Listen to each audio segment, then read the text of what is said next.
Coming up, it's Twig. This Week in Google. We've got Stacey, Jeff, Ant, all joining me, Jason Howell. We're going to unbox a very in-demand device, and that would be, of course, the Nest Mini. Pixel 4, unfortunately, we don't have in-house, but that didn't stop us from talking a lot about it. Also, we kind of say goodbye to phone-based virtual reality, talk a little bit about Elon Musk's tweets from space and how that's happening, and dive into a little phone history with the Motorola Razr, a whole lot more than just that next on This Week in Google. Podcasts you love. From people you trust. This is Twit. This is Twig. This Week in Google, episode 531, recorded Wednesday, October 23rd, 2019. Buried in Rubbermaid. This episode of This Week in Google is brought to you by Monday.com. Monday.com helps teams manage work and meet deadlines while building a culture of transparency. Manage all your core business activities in one place. Learn more at Monday.com/twig. And by Zapier. Zapier connects all your business software and handles the work for you so you can focus on what matters most. Right now through November, go to Zapier.com/twig for your free 14-day trial. And by Capterra. Find the right tools to make an informed software decision for your business. Visit Capterra's free website at Capterra.com/twig. It's time for Twig. This Week in Google, I'm Jason Howell, filling in for Leo, who is off for an entire month. Leo is pretending like he is not a podcaster. Instead, he is being a world traveler. So, if you follow him on the socials, you'll be able to see where he's going. But I think he's in Greece right now. He and Lisa are in Greece. They're having a great time. I was just saying right before the show, I was going to save it for the show. I love doing this show. And earlier today, I was like cleaning up my house and like just thinking about how much I was looking forward to this show. So I'm super happy to be here. You were in a light mood. Yes. Rather than a dark mood. That's right. Even though I like dark mode on my phone, you were absolutely correct. Jeff Jarvis, of course. We love having you here, sir. Thank you, Jeff. It's as lazy Leo off here not working. You're here keeping the fort down. Was that what you're saying? Yes. I think that's what you're saying. I'm happy to be here. Jeff Jarvis, buzzmachine.com. Always great to see you, sir. Also joining us, Stacey Higginbotham, although I think that's the name of the other you. What is the name of the current Stacey? This is still Stacey. It's just Stacey with different hair. I feel like you're a spy or something. It's Stacey Wigginbotham. Stacey Wigginbotham. Oh, Jeff. You nailed it. That seems so obvious. That's my new name. All right. I like it.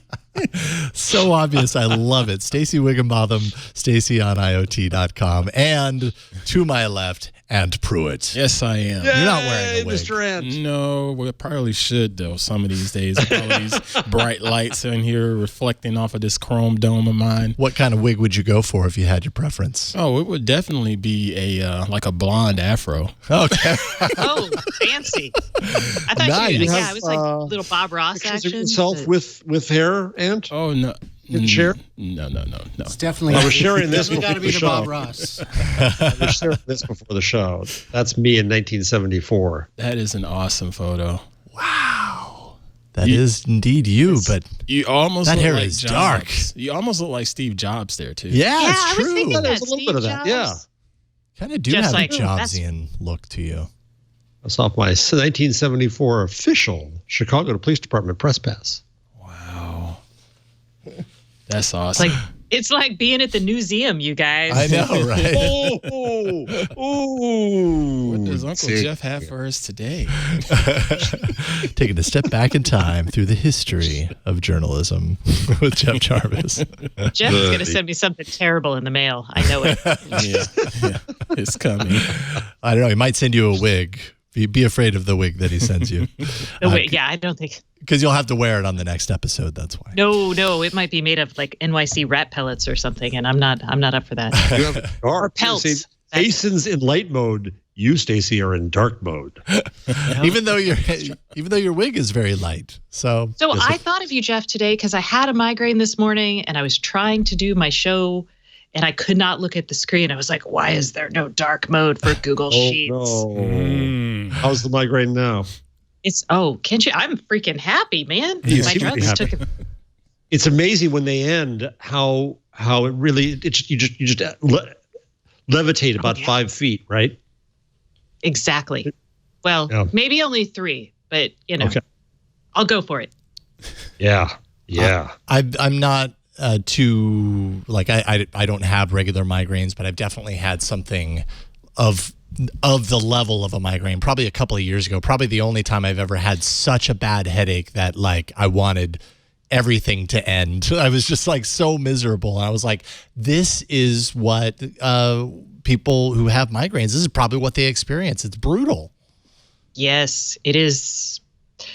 It makes you hate life. Yeah, it really does. If my experience was anything similar to what a true migraine. I used to have them, but they miraculously went away.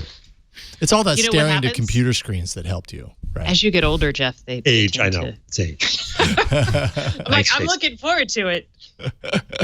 Yeah. All right, I'm going to stop teasing Jeff about his wisdom and experience in the world. So I was at the dermatologist. Well, okay, so now we're going to do the old guy thing. I had my colonoscopy last Friday. If you want to hear anything about it, I'd be happy to tell you. There's a new treatment. It's better. That would be no. You young people, it's coming to you. Yes, coming. I know. Just watch out. So I was at the dermatologist this morning, annual check-in, and doing and there's kind of little white spots right here, you know. And I said, "What's that? What's the white spot?" He said, "Oh, yes, those are wisdom spots. You get them with age." Wisdom spots. Right. Like, thanks. Right. Thanks a lot. Yeah. He was trying for a tip. Yeah. Yeah. Yes. That's actually that's when sun damage and when your skin stops producing melanin, you get them. Is that what it is? They're not actually wisdom spots. Yeah. But I mean, no, they're wisdom spots. Thanks for bursting this bubble. But if it makes you feel better, I have some. You just brought them all the way back to reality. Yep, that's right. Yeah. That's right. Welcome to reality. So next week I want you to bring a picture of you with hair. Who, me? Yeah. Oh, that's a good idea. The rest of us have hair, Ant. I can do that. Yeah, I have some old modeling pictures when I had hair. Yay. Wait. So there's more in there. Yes. I feel like you just kind of breezed over this. That was a humble brag of humble brags. I did what? We're going to get to Google in a second, but first. Yeah, wait, what is this about modeling? Were you a model? Oh, yeah, I did. Man, it's been 20 some odd years now, but I did a little bit locally back home in Charlotte. Oh, right on. Wow. What did you model? Most of the time it was just clothes, and sometimes I did hand modeling. But most of the time it was clothes and just being me. Yeah. They needed a black face at the time, and I looked good enough on camera, and it worked out. It was fun. Not just the face; they wanted the whole look, the whole body. They had that too. The anti-charisma. Were these clothes you would have worn if you weren't paid to? Oh yeah. Oh, okay. It was a good fit. It was a lot of fun. Good. Wow. I was a lot younger back then, and we definitely want to see that. Yeah, exactly. More and more, we're realizing what we need to check in on next week. I'm excited about the cheesy catalog or like old school poses. Did you have any cheesy old school poses? I will have to look for. What was it? I have to look. I'm like, is this one of them? No. I'm thinking the knee up look where you're like leaning down with your elbow on your knee. The first one that comes to my mind was on a university campus, and they had me like kneeling down, just like what you were saying. Yeah, and I think that's the first one that comes to my mind. I think I still have that one somewhere. Yeah, it was like that. It's so dorky. But it's Aunt Pruitt, so I look good. That's right. Oh, of course you do. I think we need you to model all the Twitch swag. I can do that. Oh, that's a great idea. That's a good plan. I can do that. Yeah.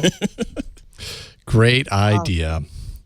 All right. So we know what we're doing next week. As for this week, we might spend a whole episode on your modeling career next week. But this week, we got a whole lot of Google in this doc. Yes. I love it when the doc looks like this. Yes. Do we want to start with products or do we want to start with news? There's the products are fun.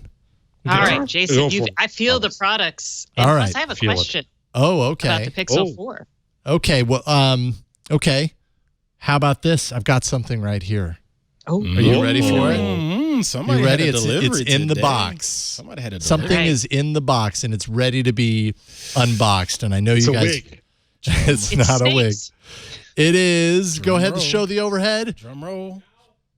Oh, it's a. Oh, I'm sorry. It's a Nest Mini.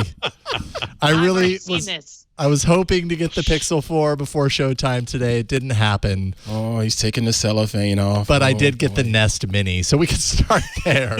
It's not quite as entertaining or interesting, but I do have it new in the box, and there it is. It looks identical to what you probably already have. Yeah. But yeah, so the Nest Mini with the with hole notch, so you could hang it. Now with Hotch. Yeah, now with. And I didn't realize this. Apparently, some of the reviewers have played around with this are saying that it actually sounds better when it's mounted on your wall. That's what Kevin said in his review. Yeah. So now I'm curious to see the direction of the speakers on that. Or like why that is. Sound different on the wall versus on the flat surface. I assume it's because the walls, most of our walls are hollow unless you've got like a pre-war kind of apartment, right? So it's going to help resonate. That's resonance. Yeah, maybe. And I mean, if you're on a table, which is the way it usually has been. Oh, I like that shot. If it's on a table, like there must be something to how the sound projects out of the device, off the reflective surface and out. Because if it's on a table, it's more likely reflecting up versus out. And if it's on a wall, it's projecting out into the room maybe a little bit more. That's just a guess. But I do also know that they've done some work on the speakers. They've added more bass response, so that you're probably not going to get a whole lot of bass response out of this little hockey puck right here. But when he tested it last time, it did sound pretty good bass-wise. Yeah, Kevin says, I mean, he didn't know if it had 2x the bass, but he said it was really... Okay.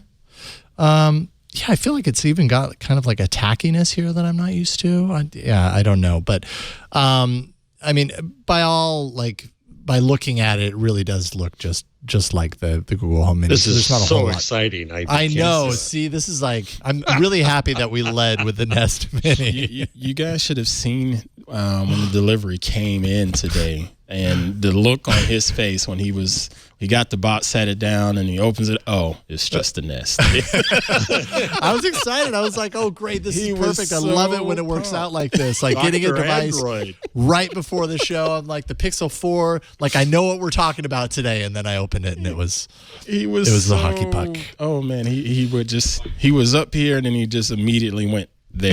Just It's okay. I'll have to wait a little bit longer for the Pixel 4. It's supposed to come sometime this week, but just in time for your next All About Android show. Yeah, sure. And then next week's This Week in Google, I'm pretty certain we'll definitely have it on set then, so we can talk about it then.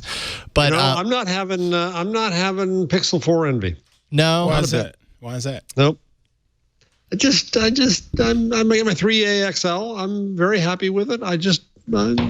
Facial recognition. Okay. Have you been paying attention to some of the reviews that seem to be dropping like crazy right now? No, what I know, you're going to tell me about them. Yeah, they don't like. I find myself being thrilled, less than excited, and I think one of the big disappointments for me that I'm hearing from multiple reviewers, almost all of them, is just battery. Yeah, and battery, I feel like that's just one of those things on an $800 to $900 device. You have to nail battery, and if you're not, you're doing something wrong. But the 90 hertz display, I'm sure it looks great, but is that really necessary? Do we really need 90 hertz on our phones? Necessary, no, I would say. No, but they put it in there. It doesn't even work all the time. They put it in there, and then they turned it off because they know it's going to just kill the already small battery. Well, the weird thing is it only works when your screen is on full brightness or like above 75% brightness. Right. So if like you really have to make that choice, like I want no battery life. Mm-hmm. It's the anti-dark mode. Yes, it is the anti-dark mode. Oh, no. It's the bright mode. Mr. Jarvis, you said you wasn't excited, but if you were a Pixel 2 owner, would you be excited? That'd be very different. Very different. That makes sense. Yeah. You'd be excited to just upgrade to something new. It's been a couple of years. That's what I had before. I had the Pixel 2. Yeah. And now I have the Pixel 3A. 3A. And the 3A is very happy. Yeah. Do you miss the squeeze? I miss the squeeze. That's what I was going to ask. I just hate the squeeze. Stacey, you should try squeezing your 3A. It doesn't work. Squeeze the bottom. Oh my God, it worked! Oh, that's perfect. Oh, man. Yeah. Wait, I've been squeezing this thing for, I guess I need to adjust it. But It's only on the bottom. It's only the bottom half. Oh, so it's not the third. side. Yeah. Okay. Not the bottom. It's the bottom half. Yeah, it's the bottom of the bottom half of the sides. Yeah, so I've been squeezing it kind of at the midline, so it doesn't do it. Oh, it did it there. Karsten, You weren't choking the phone. There are sensitivity settings. Hug the by the phone. way. Don't I know. Just needs a nice little booty squeeze.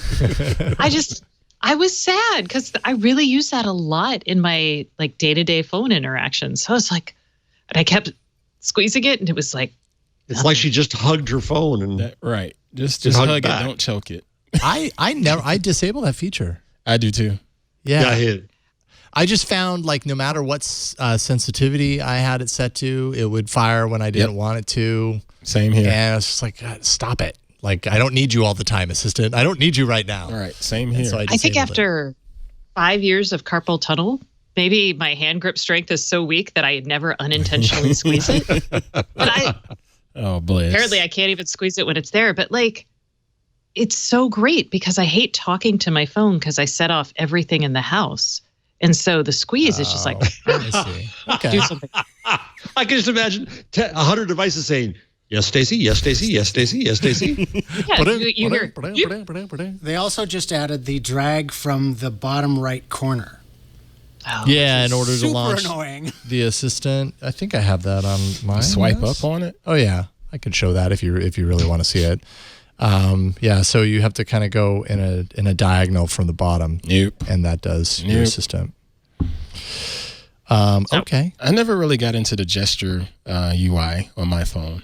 I just like it old school. And so this is the Pixel This is 2? This or is the 3? 2. That's This is the 2. Okay. But everybody at home uses the gesture interface. I turned it off, and I just like using the old stock button. And on the 4, which you will be getting at some point soon here too, you do have the ability to opt for the 3 button versus the gesture. So that's still there. I'm not savvy enough for gestures just yet in the new Jedi But you phone. won't get, if you do that, you won't get the super assistant. Yeah, right. So that's kind of crazy, right? Like right now, there was news that at least with the Pixel 4 at launch, if you don't have gestures activated, then you can't access Assistant. Makes no sense. That makes absolutely no sense. You still get Assistant, but you don't get Super assistant. The awesome super The one that assistant. the continued okay, well, that's a conversational version. But still, is that like, you're talking what? about? Yeah. If it can Wait, trigger what is- one, why can't it do the other? What is Super Assistant?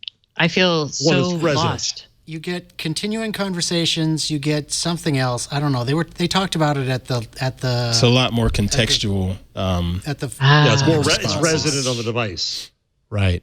Yes, exactly. More of it's on device, so you get a little bit of the faster response. So what? It like reverts to old dumb assistant? Like, oh, you're not using. You just That's called so this weird. dumb. You just got the footman, not the butler. Yes. So this is a trend I think we're going to see more and more, especially as and some you people can't have G Suite either. Right. Oh, right. And Oh, yeah. That's about to go psycho That's on for too. you, Jeff. Yeah. Not only that, like you can't have it on your device at all. It's not that you can't have G Suite account as your primary account. It just can't be there at all. It can't Otherwise, be there at all, which is just That's so Google. weird. These are the people who pay you. That is so weird. yeah. So it's probably to do with like the limitations around G Suite are mostly about things like privacy and parsing the data. So it could be the way that Google's handling that data is not compliant with what they've told their professional customers who want their data to be kept secure. It's not for folks like you and me, Jeff. It's for folks like corporations, if that makes sense. I know, but they're Google. They have quantum supremacy. They could fix this. Yes. Why not? I want so badly. Like I recommend to everyone. They're like, should I do G Suite? And I'm like, are you a Google user? Then no, don't. There's no point in it. Yeah. What other option would you suggest for a professional who wants to have like a small but high-end productivity suite? Please don't say Microsoft. Yeah, that's about Good it. question. That's about it. That's about All it. right, And if chat you're room. like me, if you're on a Chromebook Yeah, and you want to have your own domain, Yeah. Yeah. that's about it. I can't think of anything else that would be seamless day to day. It's just kind of baffling to me how the G Suite over the years is always the punching bag for stuff like this. Never like fixed this. Continually the punching bag. It never gets any better for G Suite users. Meanwhile, they're the ones that are paying. And I noticed the chat room Googlers says have the same Office problem. 365. Yeah. Yeah, that's really the only other option, which is, I'm sorry, I'm not doing it. It's painful. So, and that's not all that's missing from the 4. RCS support, which the Pixel 3 has. The Pixel 4 is not unsupported on T-Mobile and Verizon at launch, even though the 3 is supported. I didn't quite understand that story because I thought it also put more onus on the particular carriers, not necessarily the device. So it's more on Google. No, it's about the carriers. It is about the carriers. It is the carriers. Absolutely. Because the headlines that I've been seeing have read as if this is Google's fault. They screwed up and didn't make this available. When I always thought it mattered most on the network, not necessarily on the. You could say that if this was a big priority for Google, a big enough priority for Google, Google would have made whatever relationship, or management that they needed to do with the carriers to make sure. Although the carriers, they could say this is not a device that's going to sell in the billions, so who cares? So Shut up. Right. So why do they care? Yeah, there's that. Yeah. Which is unfortunate for Google's next big market messaging push. Because RCS was yet another messaging solution that was going to change everything for Google's storied history. On the plus side, you guys, it's been 6 months or so since Google's last launched a messaging protocol. That's true. So, way to look at the bright side. Fair enough. I'm trying. I'm in light mode today. Oh wait, no, I'm in dark mode. Never mind. We can automatically switch between light and dark mode throughout the course of this episode. We'll put you back into dark mode for this. Dual band GPS is hardware that's supported on the Pixel 4, but it's not activated at launch. So that's another thing that Google is kind of holding off and say, somewhere down the line we'll activate it.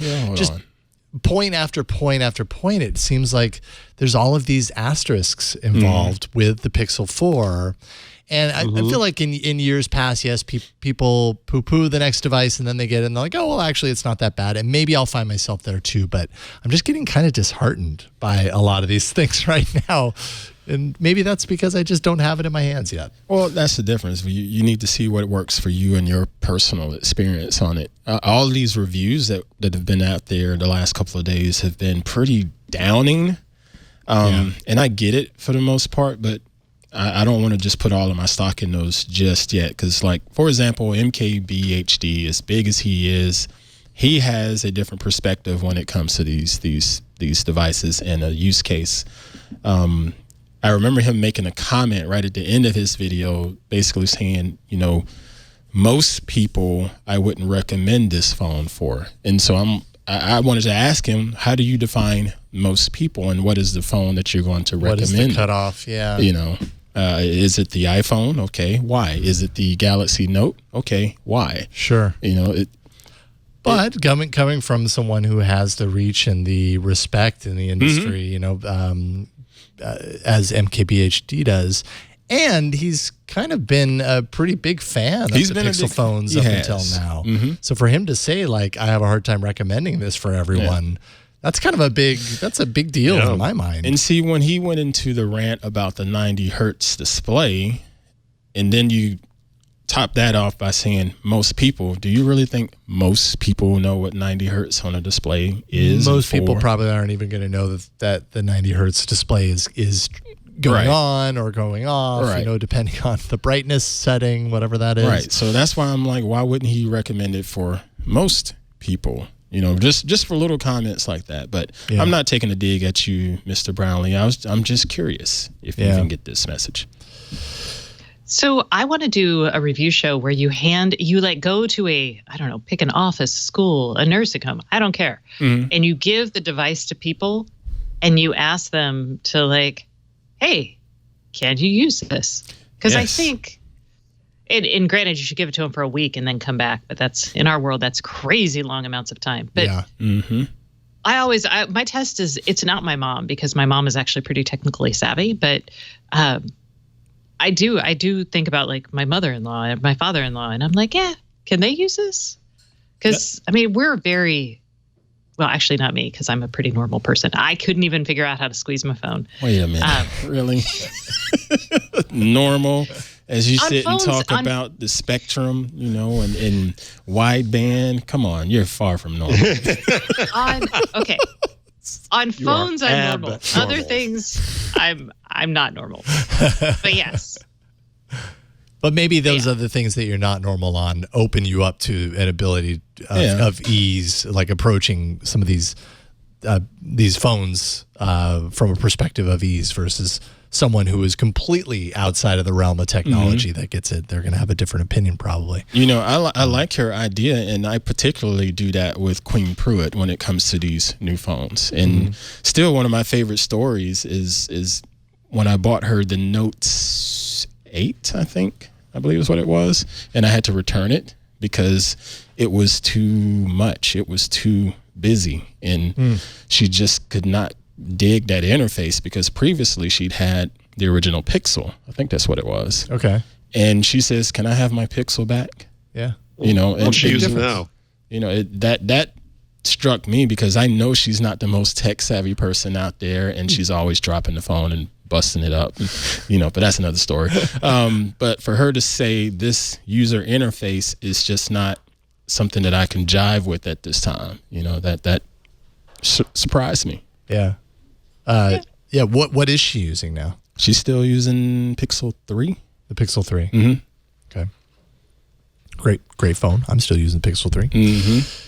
With the big bucket notch and all. With the big bucket notch that you can disable. You know, you can bring down the forehead on that and not look at the notch if that helps. And that's another thing. People still gripe about notches and things of that nature, but yet they still want the technology behind the notch. Right. And so now they're complaining about the forehead on the Pixel 4. And I'm like, well, you moaned and cried about the notch, but you still need all of that stuff in this body for it to work. So you can't have it both ways. That's my opinion. Now, granted, I think OnePlus is doing a better job from the bezel standpoint, but they don't have radar, right? Right. Do they need radar? They don't need it. They don't need it. That becomes the question that I have is you know, a lot of the reviews that are coming out right now are saying a lot of similar things, and Soli seems to be very mixed, where it's like, okay, it's not always reliable, it's totally underutilized, but it does speed up things like face unlock. So I hope they patch it. I don't want anyway.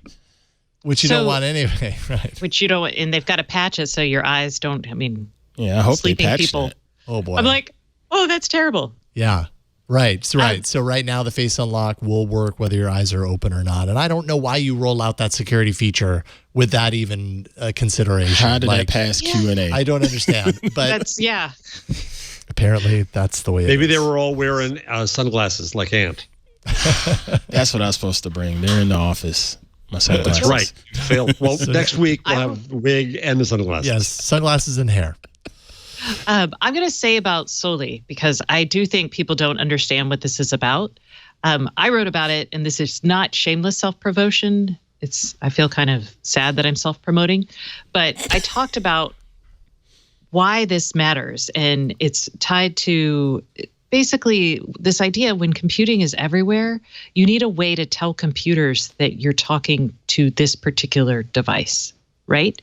And proximity and the ability to understand that you're right next to this device and asking it a question is going to be essential. And I tied in the article I wrote, this to Apple putting UWB, ultra wideband, on their phones, which they're using right now, or we're talking about them using for location-based services.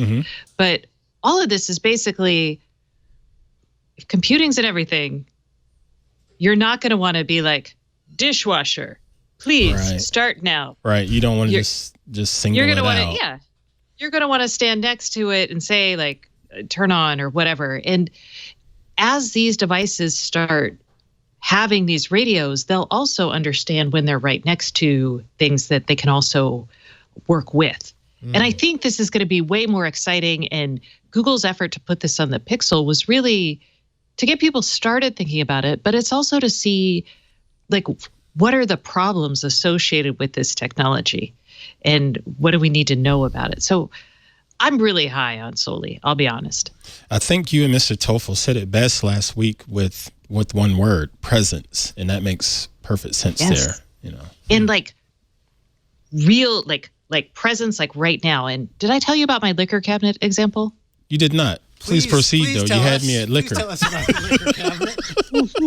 So way back in like 2013, when I was getting excited and into the smart home, I put a motion sensor on my liquor cabinet. Okay. And the idea was when anyone opened it, we'd get a notification. This turned into a huge problem because my husband and I were always opening the liquor cabinet. And my daughter, at that time, she was like 6 or 7, so she wasn't interested, right?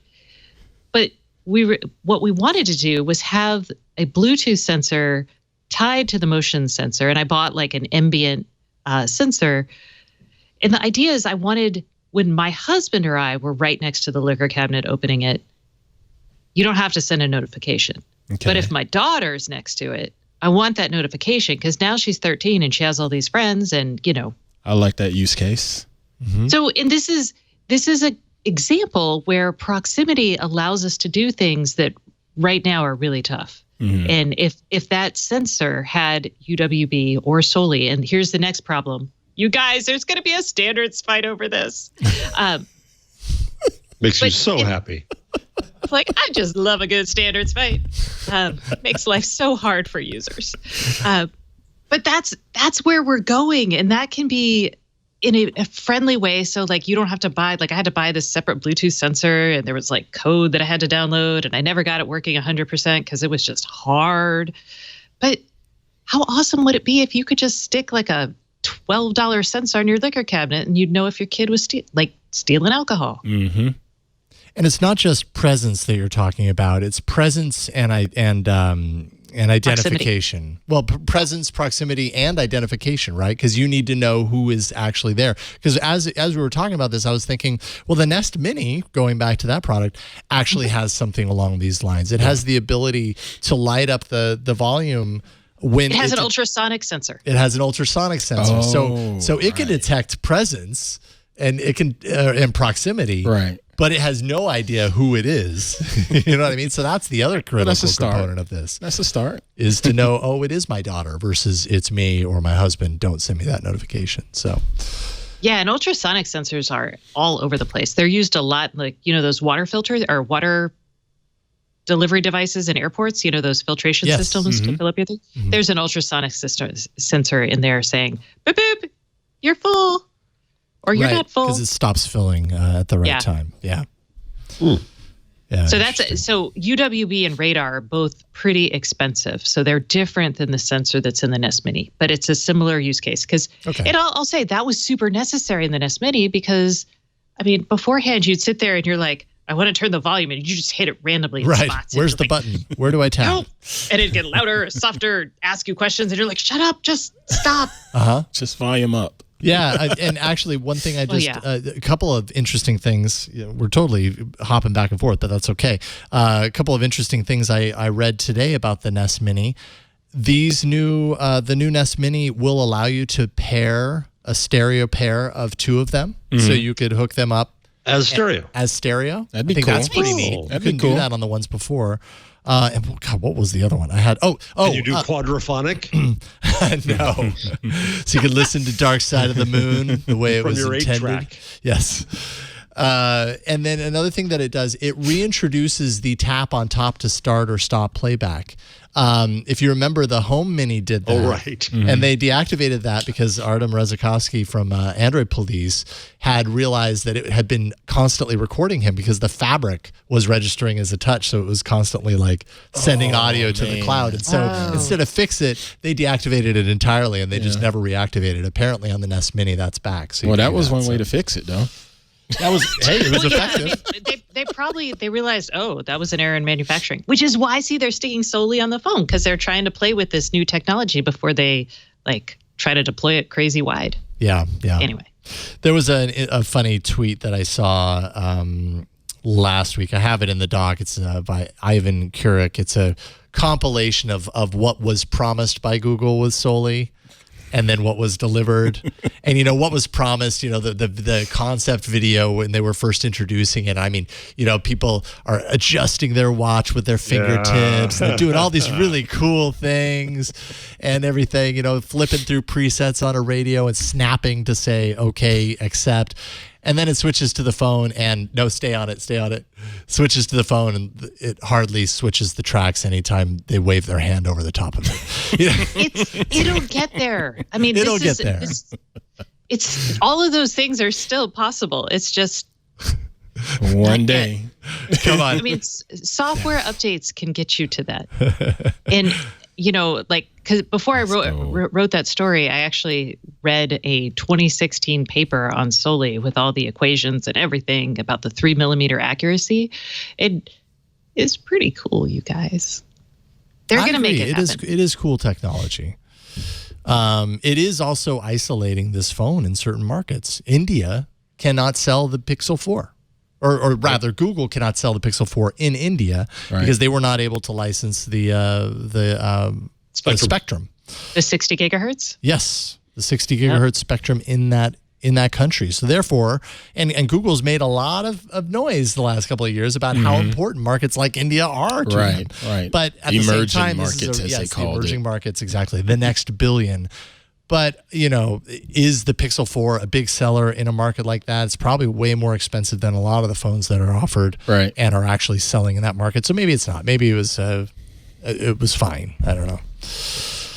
But we will find out, I guess. I'm looking forward to playing around with the device to see. But I just want to use the camera. I'm not necessarily thinking much about 90 hertz. I'm not thinking much about all of the other googly stuff that's built into the OS. I just want to see how well the camera works. That's it. So do I. And I'm sure you're going to get a great camera. Can I answer 2 phone calls a month with it? Great. How many of these did you guys order? Well, I mean, Leo has his, but he's gone. Right? It's going to deliver probably before mine. Mine's scheduled to deliver on Friday. Leo got his order in during pre-order, so I expected it like today, maybe tomorrow. So you got 3 at least? And then yeah, so we have 3. Did anybody order a Chromebook Pixel Go? Negative. No, did not order Nobody a Pixel ordered Go. one? No. Core i5 and that pricing, just I don't see that appealing. When I think about it, I have no reason to replace this thing. This thing is magical. The Pixel Book is still rocking for me. Yeah, it's the same weight. Yeah. So I feel like it's fine. I don't feel like I need to upgrade to that one. I'm curious about it, and I would love to review it and spend some time with it, but I don't feel like I need to replace this with that. Yeah. This feels great. Yeah, I'm with you on that. I would still keep that. I need a therapy session with Kevin. He's going to talk you off of the ledge, though, and tell you, no, don't buy it. No, I know he is, but then I got to figure out what else to get. Right. You need something he can to help get. you. Yeah, he probably knows. I'll make sure. I'll make sure Kevin gets in touch with you. If I was getting ready for that Asus, but then it's only 4 gigs. So nope. Nope. We'll see if he writes a special post on About Chromebooks. Chromebooks for Jeff Jarvis. You never know, he just might do that. His ears are burning. And since he's a good programmer, can he program in a blanket denial to any dark mode things? That'd be right. Not allowed. A dark mode denial button. I saw that thing today. What was it for the new Chrome version? I got really scared. It said it had forced dark mode. I was getting all revved up. You must use dark mode. No, but it was just saying that it would force dark mode even on an app that didn't have it. Yeah. Right. That even exists. You're not going to force it on me, Google. Heck no. It did not call you out by name, thankfully. If we could get access to Jeff's devices, I have a perfect April Fool's Day prank for us. You dare. We have plenty of time to work on that, too. I know. I'm like, he's got to be in the studio. Just throw it for a minute. It's too bad he's on this show and hearing us talk about it, literally right now. I'm going to treat the studio like a skiff and not bring my phone in. Oh, that's over. All right, let's take a quick break. I'm going to thank the sponsor, and then we can get into more awesome Google news. This episode of This Week in Google is brought to you by Monday.com. Monday.com not only helps teams manage work and meet deadlines, but also builds a culture of transparency to work better together so you can manage all of the core business activities that you have in one place. Everything from high-level roadmaps to specific day-to-day tasks. And you can join over 65,000 teams already getting things done with Monday.com. It's super easy to use. When you go to Monday.com, check it out for yourself. You'll see you can build a board from scratch. You can choose also, if you don't want to start from scratch, you can choose from a selection of templates and then kind of tailor it from there to adjust to your team's workflow. You can automate your workflows with reminders and notifications to keep everyone on task and on point. You can also upload files directly from your computer, from Dropbox or Google Drive. And Monday.com is perfect for any team. So that means any size. If you've got 2 freelancers working together, it's going to work. If you've got thousands of people collaborating across the globe, Monday.com is going to work. It's popular among teams, and that's because it can replace things that can be very burdensome. Excel files, whiteboards, excessively long meetings, and we all know about that last one. So Monday.com makes everything just a little bit easier. Keeps you on track, too. You can create accountability by assigning owners to keep track of what's going on, who's doing what, that sort of stuff. And you won't miss a deadline. They have the My Week feature, which is basically a personal assistant for you and your team. And you can stay in control anywhere you go because Monday.com has a mobile app. It's super easy to use. I know Micah has been using Monday.com to help construct the show for iOS Today. And, we're starting to kind of integrate it into our methodology for how we create these shows. And it's just, it makes everything just a little bit easier and keeps everybody on point and in touch. And that's what it's all about. To learn more and start your 14-day free trial, go to monday.com/twig. That's monday.com/TWIG for your free 2-week trial. And we thank monday.com for their support of This Week in Google. We kind of glanced over the whole face unlock with eyes open, closed, or whatever, but I thought it's important. I'm not sure if you guys talked about it last week, whether it was news then or not, that the Samsung Galaxy S10, did you hear about this one? That the fingerprint sensor, in-display ultrasonic fingerprint sensor, there's a British couple that realized, this woman set up the phone, learned her right thumb on it, and then she ended up by accident using her left thumb on the sensor, and it let her in. She's like, "Oh crap, that's weird." Nope. So then she gives it to her husband. Both of her husband's thumbs work on it. Then she gives it to someone else. It turns out the screen protector that she ordered on eBay is like $3 screen protector. Samsung's saying don't use any screen protectors that aren't ours because this might happen. Really? And so talk about like biometrics just on screen. Yeah. Is it making the resolution more or less granular, or is it just making it not work? So Samsung was saying certain silicone-based screen protectors, which we were talking about it a little bit in the after show of All About Android last night. Like I was thinking it was just like certain, flat screen protectors that you put on and then you get the like air bubbles out and everything like that. Victor, who's the TD for that show, was like, well, what if it's more like the tacky kind? Gosh, I'm suddenly blanking on the name of it.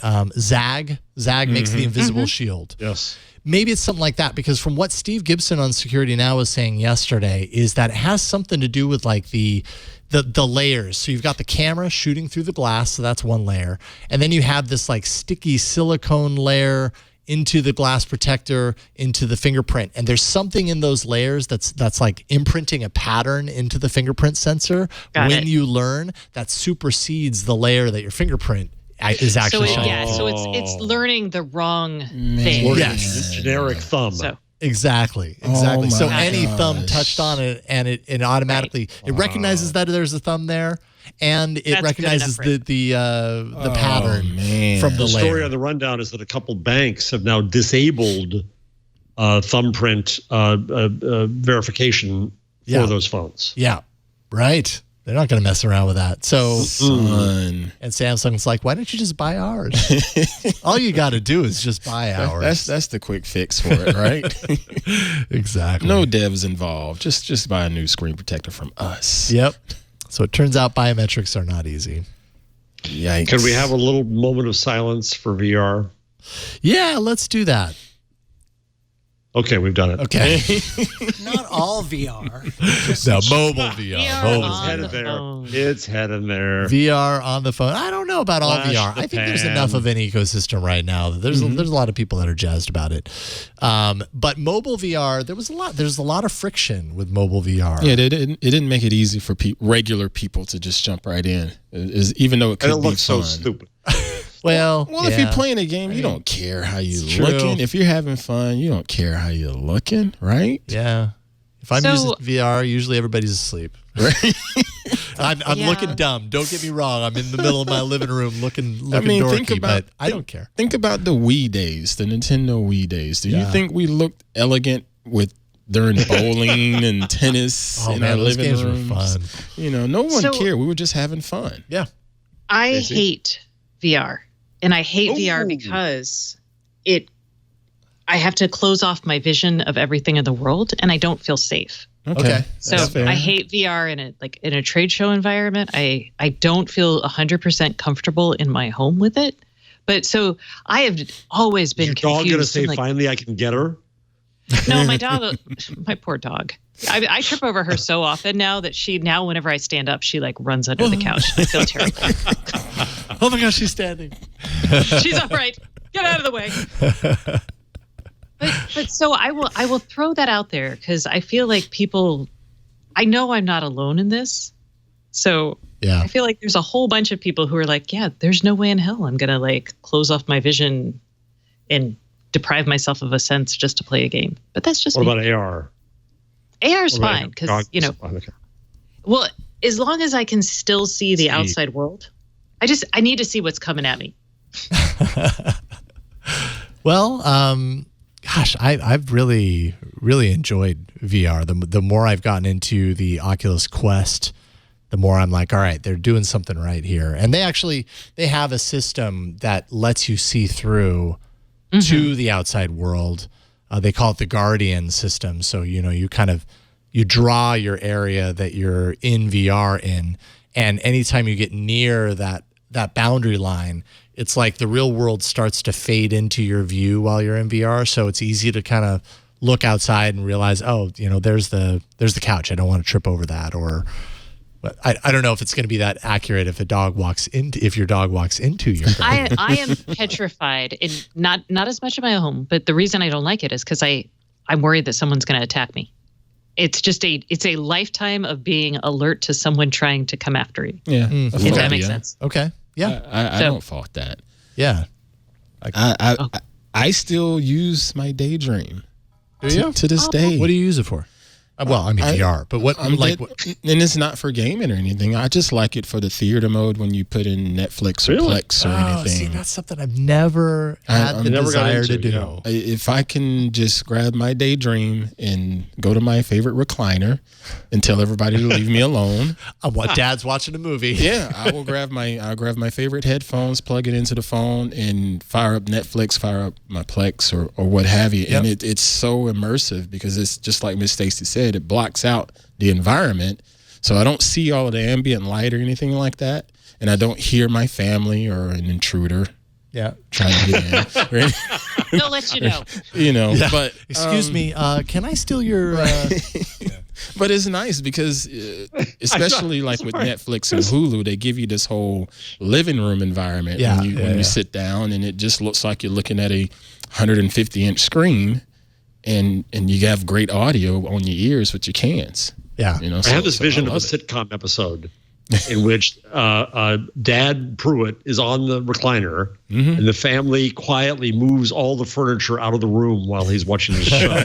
There's an advertisement. It's just for, don't take my chair. Yeah. It's for or BMW. They could move your chair. What's that? There is a BMW ad where there's a guy and he's sitting there playing VR in an almost empty apartment, and these two girls come in and take the last piece of furniture and walk out and stick it in the back of their nice BMW. And the voiceover is like, the BMW has room for all of your stuff, even if something, and I can't remember the punchline, but it's basically like, and then at the end it flashes back to the guy in the house, and he like pulls up his goggles and he's like, hello? He's so immersed. Oh. He's so immersed. Speaking of car commercials, He was lost. what's your guess about the guy with the beard in the Volvo commercial? I think they're taking him back to prison. Haven't seen it. I have no idea what seen you're it? talking about. No. Oh, never mind. Oh, okay. Is this on like standard television? Yeah. Well, that's why we haven't seen it. Yeah. Oh, I see. Right. Oh, you cool cord cutters. Only old people watch cable TV now. Oh, yeah. Is it on Hulu? Let me do what the president did. Wow, that was quick. Yeah, that was subtle. I'm an astronaut. That was subtle, but we all caught it. That not so I subtle. got an itch in my hair right now, Preston. I'm not thinking about you. I have always wanted to be a female astronaut. Oh man. I've not seen that ad. You'll have to bring that next week. We're compiling a list of all the things we have to bring next week. But even with Google killing this off, where does the folks at Oculus stand and Facebook and their investment behind this?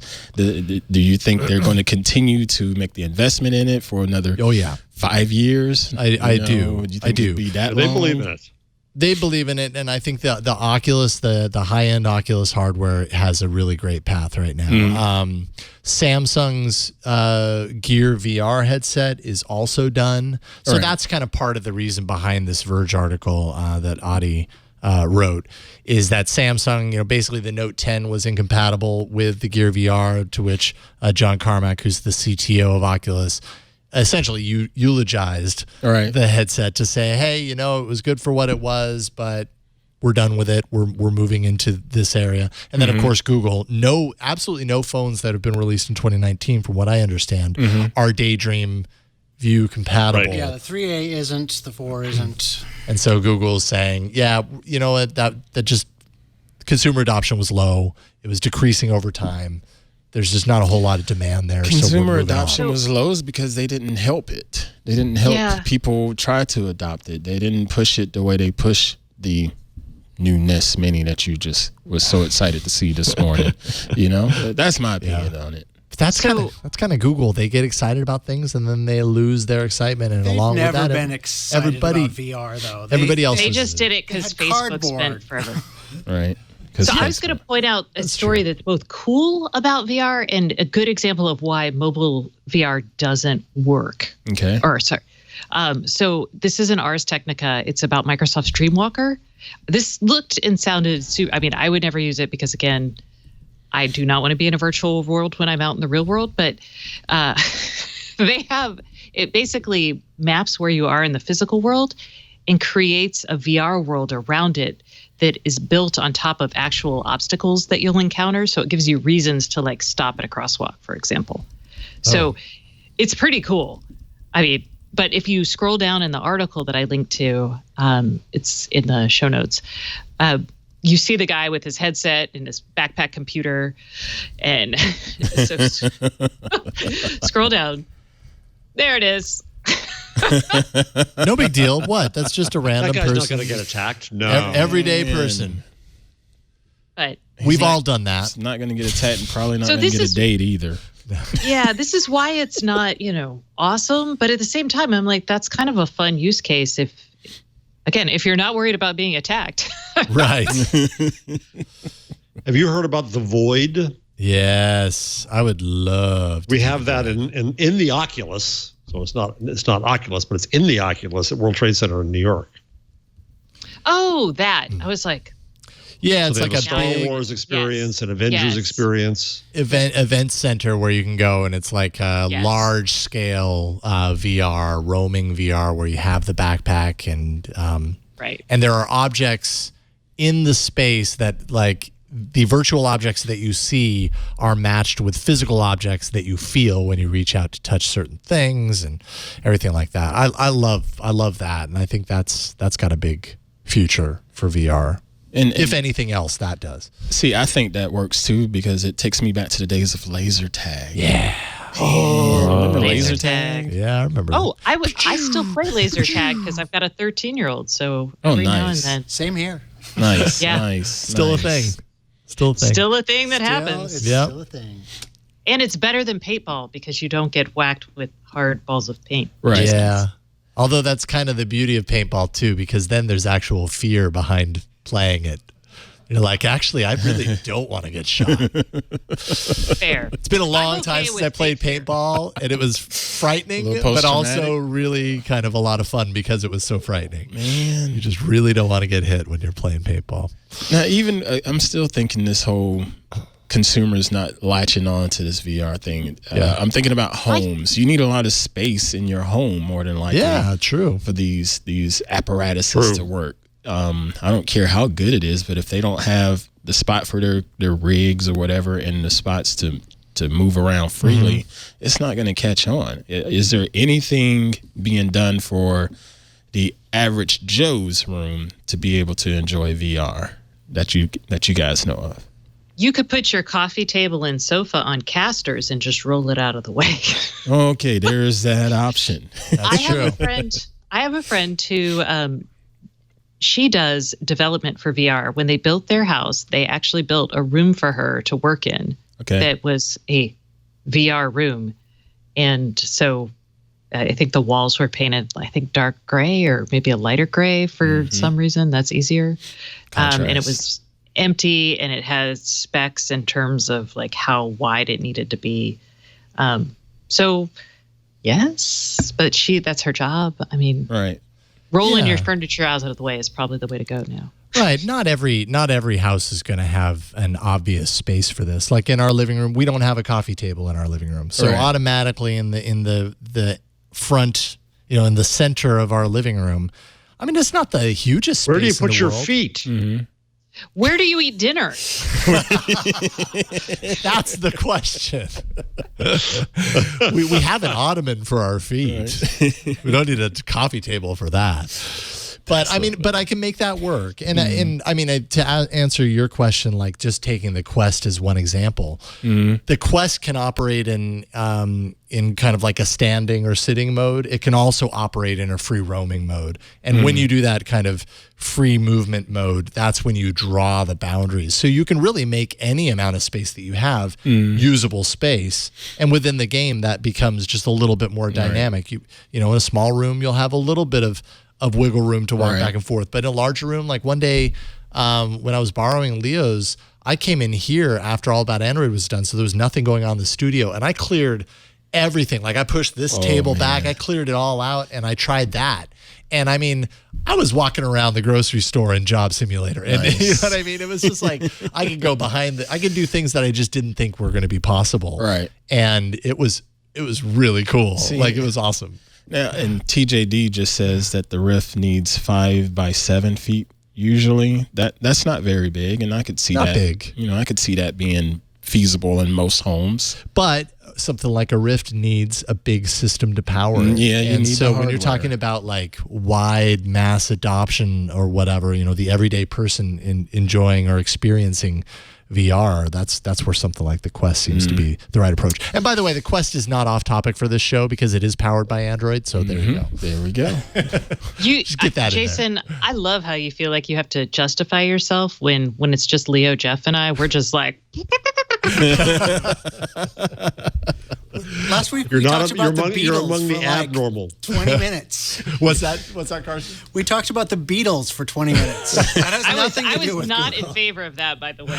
Oh man, I wish I was here for that conversation. Oh no. No, Jason, you would not. Have I could have pitched it. I could have held my own probably for a little Oh my bit. gosh, no. So when are we going to talk about quantum computing? Sure, right now. Oh wait, Now. or cereal, because I don't understand Oh. what that is. What is the cereal? Yeah, how did we go through the Pixel 4 thing and not talk about cereal? Doesn't that just make sense? Was it? In the UK, was it? Some Pixel Yes. 4s were delivered in cereal boxes. Yeah, so I guess it's a promotion happening only in the UK. They only had 2,000 of these being sent out, but some of the first customers are receiving their Pixel 4 in the UK in what is a cereal box that looks, it actually has some cereal inside. So they're multicolored. Was it edible Pixel 4. cereal? That was like Yes. plastic bits. No, I mean, 9 to 5 Google posted a gallery and full review. They said 100% of your daily allowance of magic, curiosity, and feeling lucky.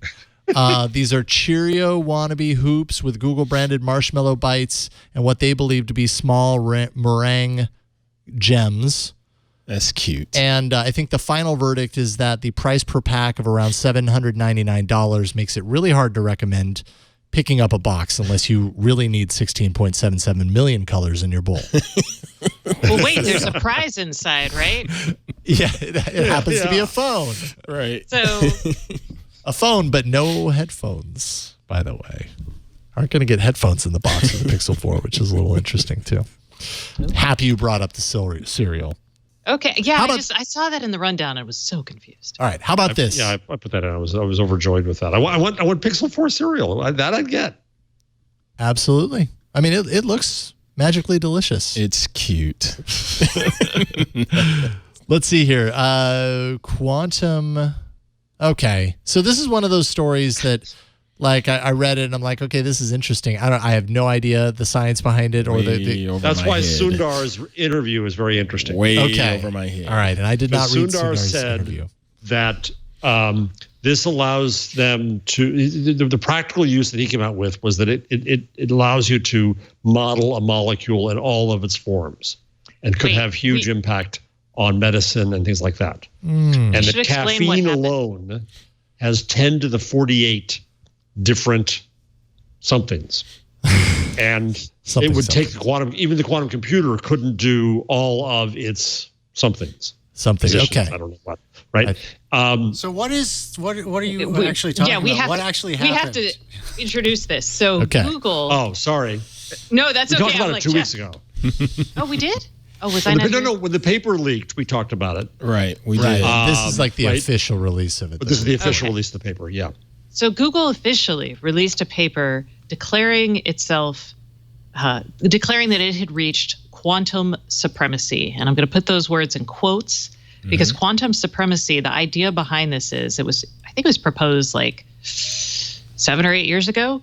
And the idea was to perform a task in a time much faster than a traditional computer could perform it practically. It's a little bit of a moving target, but Google said that they had achieved a quantum computer named Sycamore, and it is a 54-qubit processor. If you're tracking qubits, the last qubit computer I think we talked about was like 36 or so. How big was the ARP? How many qubits was the ARC? Oh, sorry, 40. It's an old joke. What? 40 qubits. It took me a minute, Jeff. Sorry. So these are qubits with a Q, not with a C. And they basically said that they could do this faster than the fastest supercomputer out on the planet today. I forget what they were computing, though. It wasn't molecules. It's like random numbers. Yeah, it was random numbers and something. Yeah. Okay. So they were doing that. Now IBM came out and so I don't think so. Our fastest computer, because Google said it would take it 10,000 years. IBM's like, no, we make the fastest supercomputer on Earth, and it would take it 2.5 days. So there's like this little fight over length of time. The bigger thing, and so that's kind of what's happening now. The big thing is quantum computing is important because it allows us to solve problems that we haven't been able to solve with traditional computers, right? And it does so in a completely different way. So like what Jeff's talking about with the molecule, when a traditional computer is trying to figure out the position of all the atoms in a molecule, it's atoms, and the parts of the atoms in a molecule, it's going to start crunching those numbers and doing the modeling. And as it gets successively larger, it's going to slow down because it's just too much. And it's going to be it's kind of like if I were running a marathon, my first mile would be okay. My second mile would be okay. Actually, my second mile would be dead too, but I'm going to get progressively slower. In a quantum computer, it's like I were running the marathon, except I'd be driving a car and I can just maintain the same steady pace. So that's that's how to think about this. So Google's argument that they've achieved quantum supremacy is they can do this in a way that's A, faster than the supercomputer, but B, they never, ever, ever slow down. So that's the big, and I was explaining why it was important. Because there's a whole class of problems and complicated things we can't currently do on today's supercomputers. And especially in an era of like climate change, drug discovery, this is going to be important. Also, it will help with Wall Street trading. Okay. Hopefully that helped. And hopefully y'all didn't all fall asleep. I'm sorry. No, when I hear about quantum computing, I'm trying to think about real world stuff. And the fact that you put in, the stock market and climate control, that makes a little more sense now. Because we have to try now it can take days for a full-on weather simulation to take place. So like when you're predicting like a hurricane, that can, on a supercomputer, that's a lot of time, and it can take a lot of time to understand what happens. But imagine if you could do that in 5 minutes. One, you can run so many more models, which means you can add in like data points as they come in, right?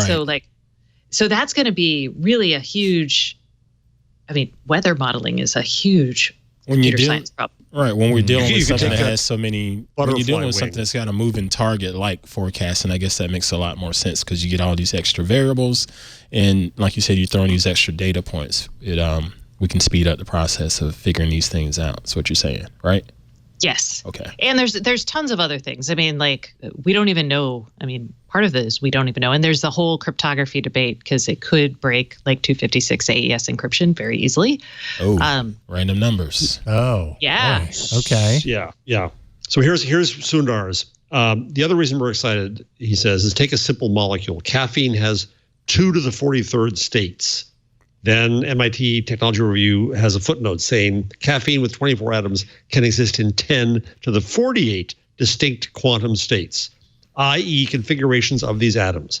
That means for a classical computer to perfectly represent caffeine, it would require 10 to the 48 bits close to the number of atoms in the entire Earth, 10 to the 49 or 10 to 50.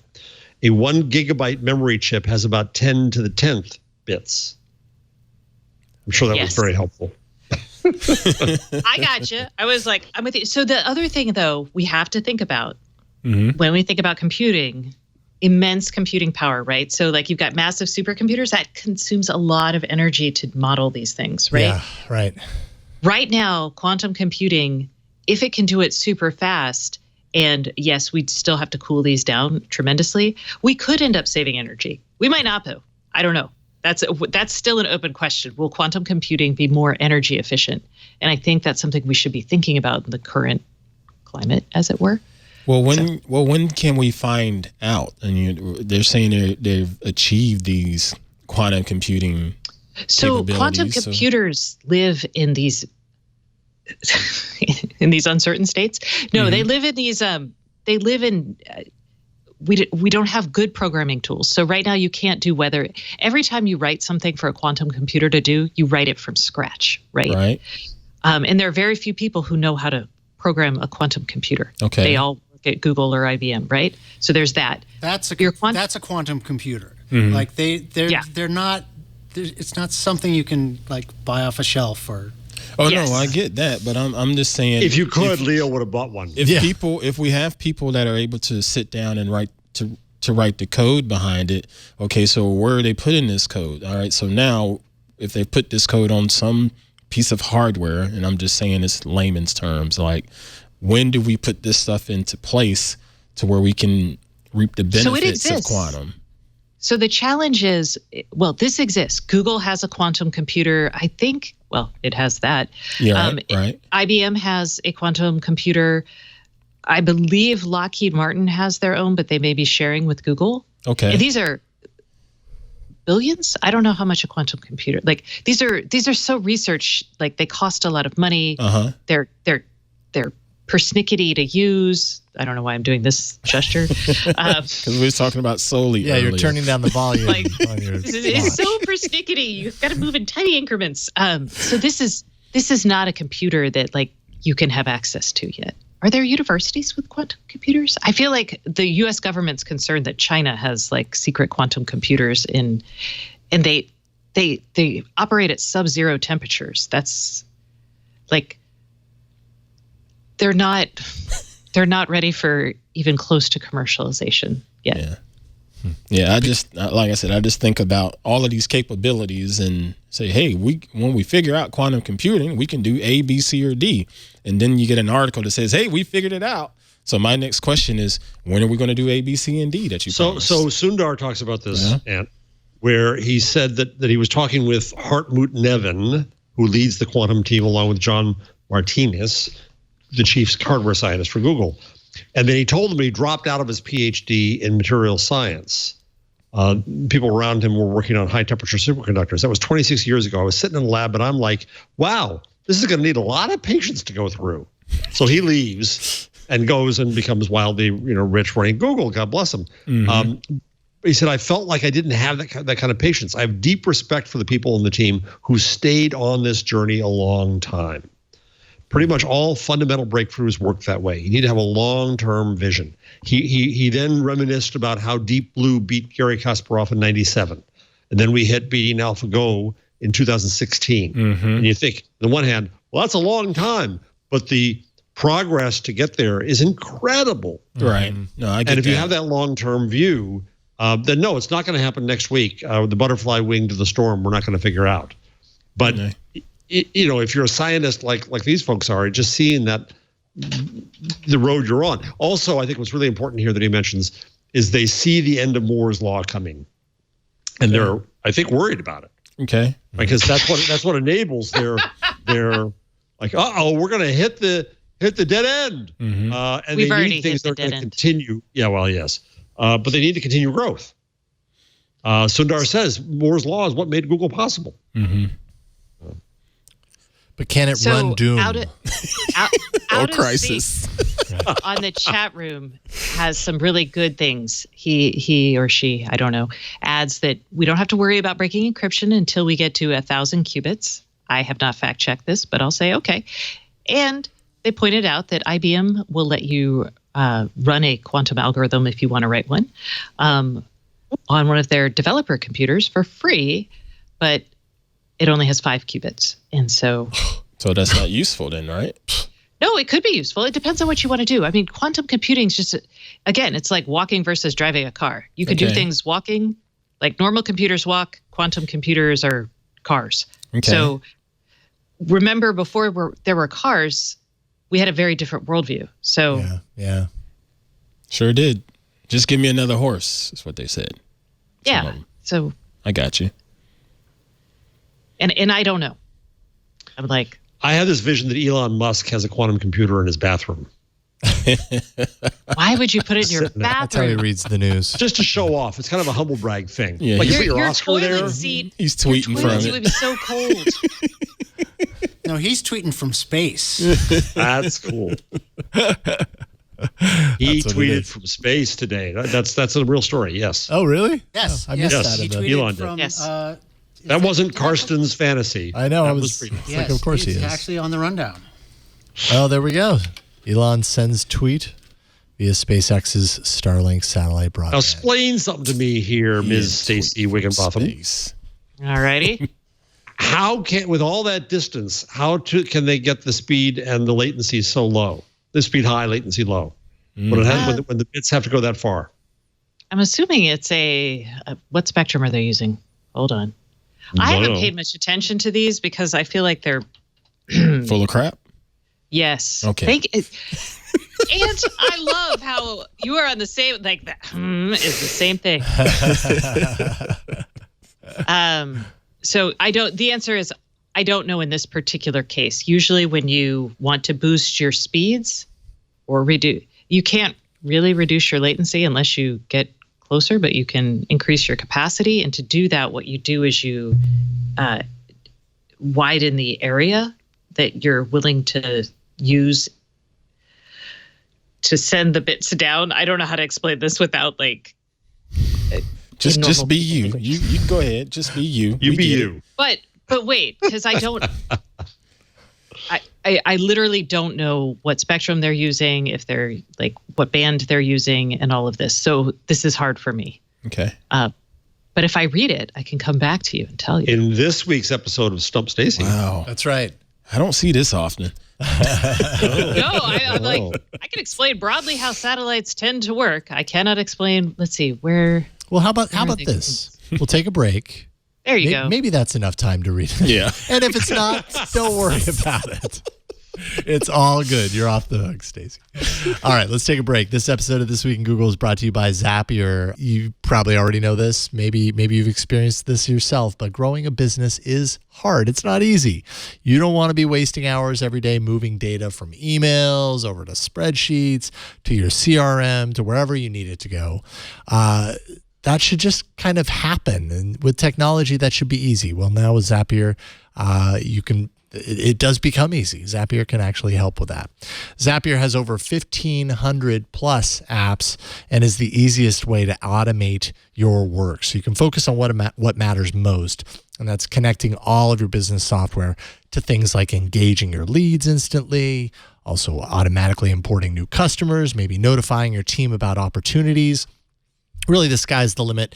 Your imagination can run wild. And that's because Zapier is super customizable. They support multi-step zaps now. So the possibilities are virtually endless. You can build the solution that you need in minutes. No more wasting your time on tasks that you know could be automated, because that's exactly what Zapier was built to do. Just go to zapier.com/twig. Then you can go in there and connect the apps that you use the most and let Zapier take it from there. And best of all, it's easy to build the exact solution you need in minutes without writing code. You're not going in there, writing code or anything. You aren't going to need to ask a developer for help. It's all super straightforward and made for you to understand it right away. So join more than 4.5 million people who are saving an average of 40 hours per month by using Zapier. We're using it here in-house. One of the things that I'm so familiar with is moving my transcripts or the transcript for the teleprompter for Tech News Weekly. And, it's usually like save out of Google Docs, rename the file, move it over into the Dropbox, that it appears here, and Zapier makes it an automated process. So I love that I could just set that up. The Micah, actually. Yeah, I was going to say, that's a Micah Sargent. That's a Micah thing. Don't take his credit. No. I would not want to take his credit, but I love that you can, and you can do that. Mike has actually had a lot of experience with Zapier prior to them being on the network, so it's cool. He's kind of passing down the knowledge. Make more time to grow your business. Right now through November, try Zapier free by going to zapier.com/twig. That's zapier.com/twig for your free 14-day trial. Zapier.com/twig. And check it out for yourself. And we thank Zapier for their support of This Week in Google. All right. I can answer your question. Boom, boom, boom. Checking in with Stacey on the answer to the question. Stacey, once we find the right camera frame. All right. So the latency numbers are, as I suspected, how close they are to the Earth. So you just simply don't have to go as far.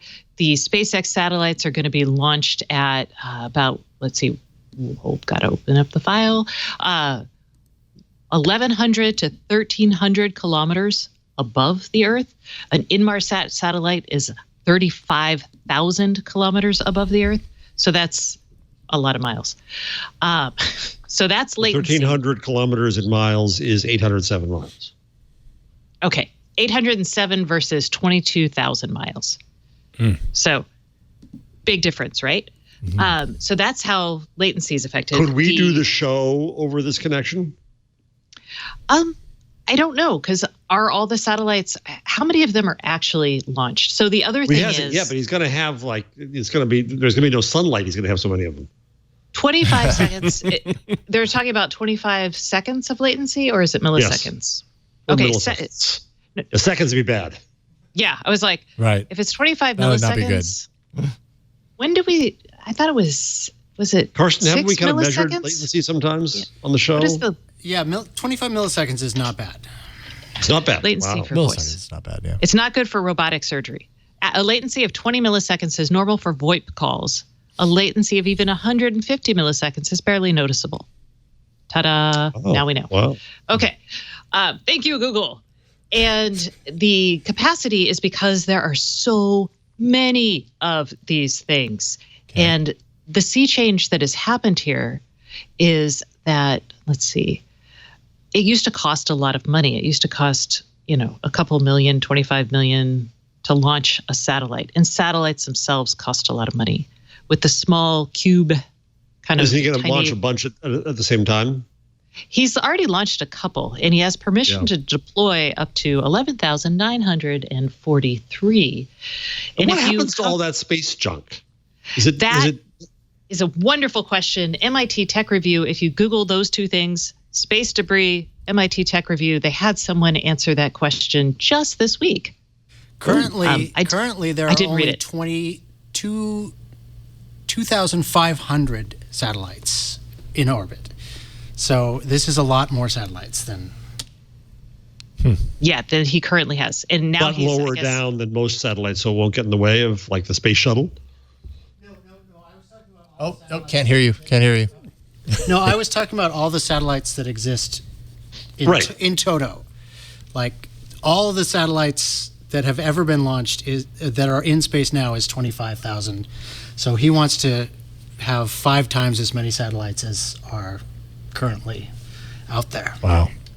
And one of the big challenges with these like smaller satellites and the startup operators that are coming out for this is what's going to happen to that stuff when it starts to degrade and break down, or what happens if those companies go out of business. So like, yes, the satellite industry is fraught with bankruptcies, right?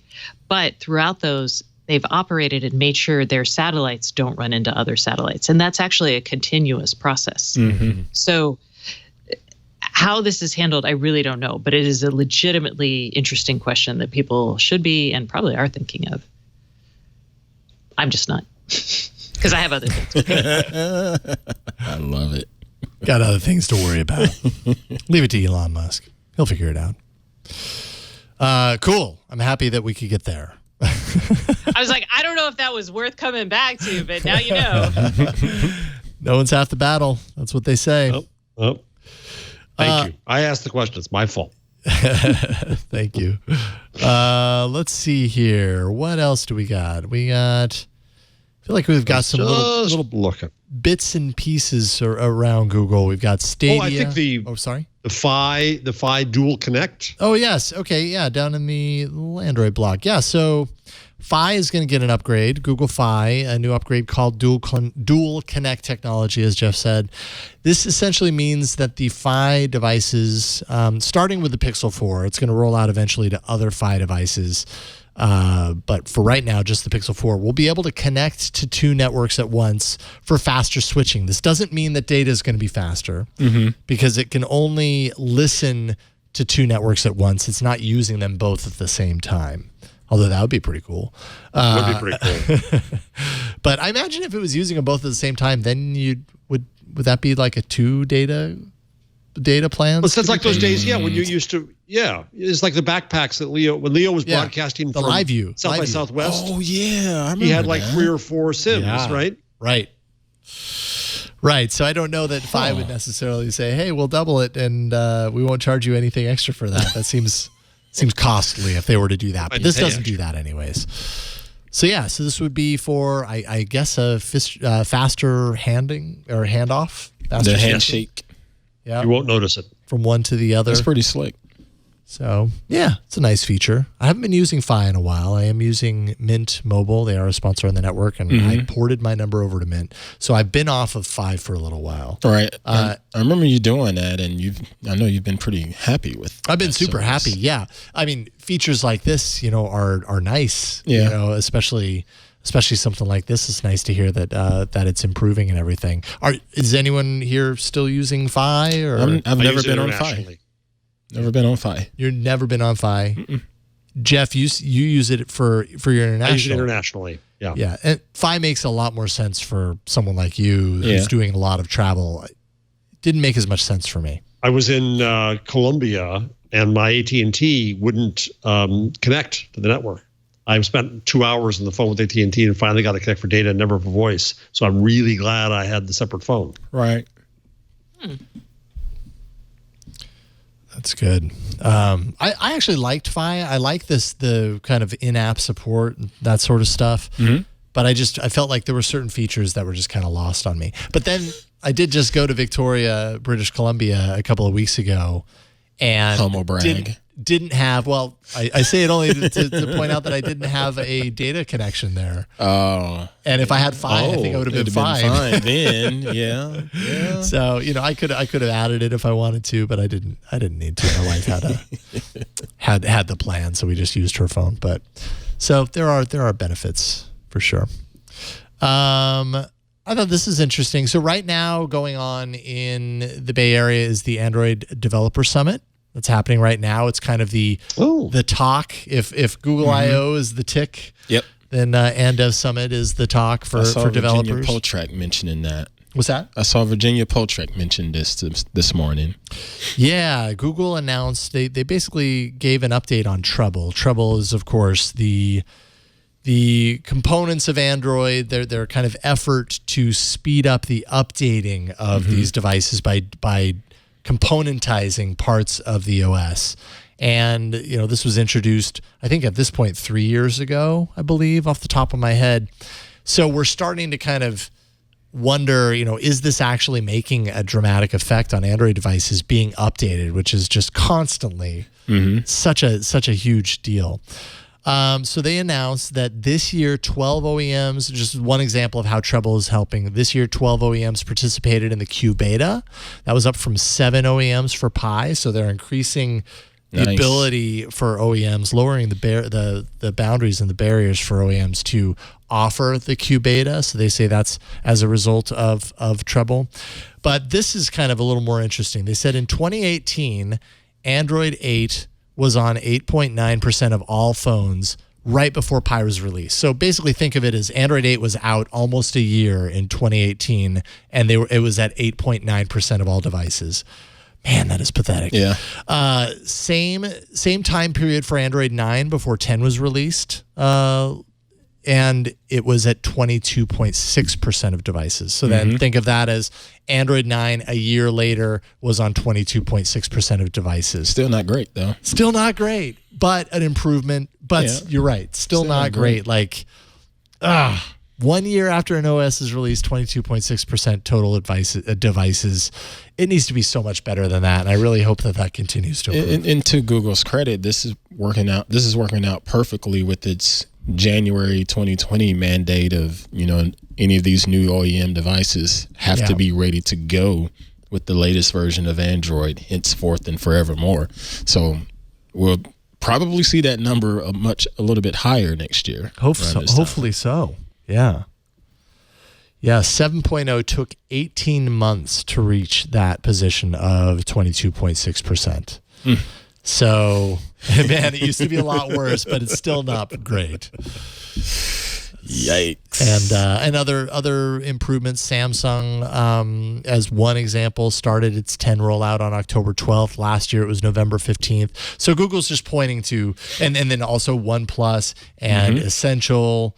Although what's really happening with Essential? Handful of manufacturers that are getting their updates out almost on the same day that Google is releasing its updates. So that's all really positive. Yeah, that is. But that's still sort of niche-ish, though. Totally. Yeah, things really do need to what's continue happening with all of these Samsung devices out there that are, still lagging behind, that are clearly capable of running the updated OS. What's happening with those devices? Absolutely. So, yeah. Can you help me understand something? I was thinking back to the whole Nexus premise of Google. Okay. Miss Stacey or Mr. Jarvis, if you all know as well. Was the premise of the Nexus line umpteen years ago just a way to sort of set a standard of what Android is supposed to be like and what the OEMs are supposed to try to aim for as far as when they made their phones and made their software to sort of mimic whatever Google's pure Android was? Was that the premise of it?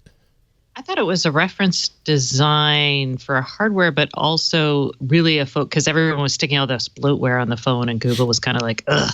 Right. Okay. Yeah, that was. I my had the first understanding, Nexus. You did? I was at the event, so I got it, and I was like, it was the first phone event I ever covered. Oh, Because wow.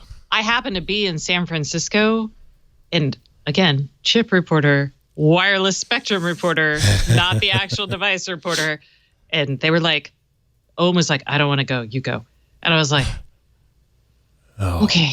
But I was so nervous. I was just like, I don't know how to do device coverage. I don't know what to write about. I don't know what to do. Just open the box, Stacey. That's all you got to do is open the box. Nexus Makes was everybody happy. What's in the box? Exactly. That's kind of how I felt. What did you think? What was your impression of the Nexus 1 with the little rolly ball at the bottom? Dude, I don't even remember. That much of an impression. I mean, yeah. I'm like, I can't even remember my first non-screen phone. I'm like, there was a BlackBerry Pearl in there, and beyond that, and I had a Moto Razr at one time, but beyond that, no. Oh, the Motorola Razr. wow. I think we've got a segue. Motorola just put out a tease for an upcoming phone reveal, November 13th. And they had a little animation. It's doing this little foldy thing. They threw out all sorts of little key points in the invitation, saying a highly anticipated unveiling of a reinvented icon. You're going to flip an original unlike any other. And pretty certain this is Motorola's foldable take of the Motorola Razr, the original Razr, the flip Razr that everybody had. Yay. So I never had one. I never actually had a Motorola Razr, but I did want one. That was the very first phone I bought. Queen Pruitt was a Razr. Wow. Very first. Did she like phone. that one? She loved it until everybody started getting into the smartphones and they were texting faster than her. Yes, I'm saying this on air. I just remember it was really satisfying to hang out. Hanging up on people that way. So when was the Razr? How long? What year was that? What was that? That's got to be 2003, 2004. I was thinking more along 04 is what I was thinking. It says so. First release November 2005. No, that's wrong. That might be Maybe right. so. I was thinking about 04. That might be like right. Actually, it might actually be 2005. Wow. It was definitely. Oh no, yeah. the V3 was. It had to be 5. Yeah, the V3 was the first one, and it was introduced in July of 2004. But then the V3i with iTunes built in. Oh, I forgot about that. Yeah. iTunes on a Motorola phone? Yeah, and I also remember a lot of people, like it was such a hot phone. Like everybody wanted one of those things. And then at some point I started noticing there were these little air vents near the displays that when you would have the phone in your pocket, little pocket fuzz would get in there and it would line the inside display and everything. And it was pretty. The luster started to kind of wear off a little bit with that. So hopefully Motorola has taken care of those issues for the new upcoming Motorola foldable Razr. But any interest? I'm old enough that anything this century seems recent to me. That's fair. That's still that new phone by Motorola. Yeah, 2005. Oh yeah, that was yesterday. Well, so if you want to put it in context, I always realize this, but like when I had my daughter, it was 2006, and there were like no smartphones. Because I remember being like, I was nursing, so I had nothing. I didn't have a Kindle. I had to I had nothing. Right.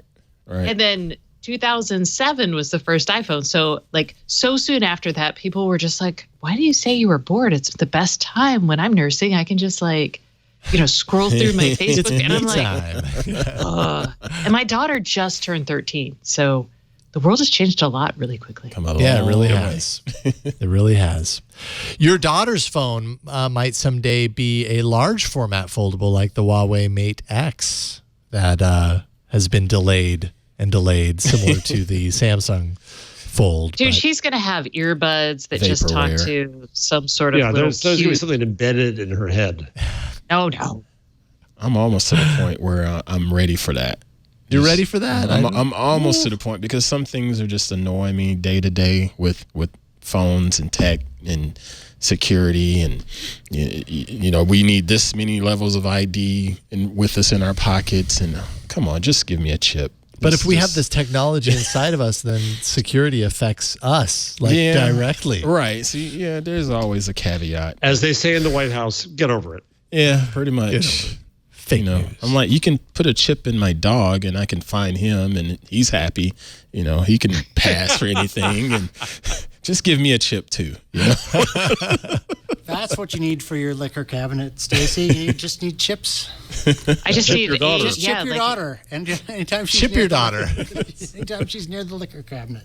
Next, that's next. So Kevin just hopped on the chat and says the hosts need to check something, but I don't know what he's asking us to check. He put a link up on about Chromebooks where you can now sideload Android apps, where you will be able to start sideloading Android apps onto Chromebooks. It's over on aboutchromebooks.com. Thank you, Kevin. You know what? I started deleting Android apps because I was getting sick of clicking on a New York Times link and it would open up in the on my Chromebook in the app.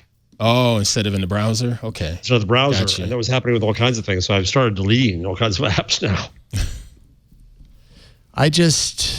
So this is interesting news. I don't run Android apps on my Chrome OS. And you are Dr. Android. Dr. Android. I just don't. I don't know. I don't know why I need to be honest. Well, the things Everything I run, want out of my Chrome OS, Netflix, I would want to Showtime Go. That's what I run. See, I would want to run Lightroom Mobile on the Chromebook. I would want to do that. Yeah. Lightroom Mobile or some other creative app. Yeah. My Chromebook's too old for Android apps, but I dream. Somebody could have ordered you a Chromebook Go. Pixelbook Go. Pixelbook Go. Somebody? No. Just saying. Just throwing that out there. He could, but I'm not, Kevin. So knowing what you know, Kevin, I'm doing the chat book.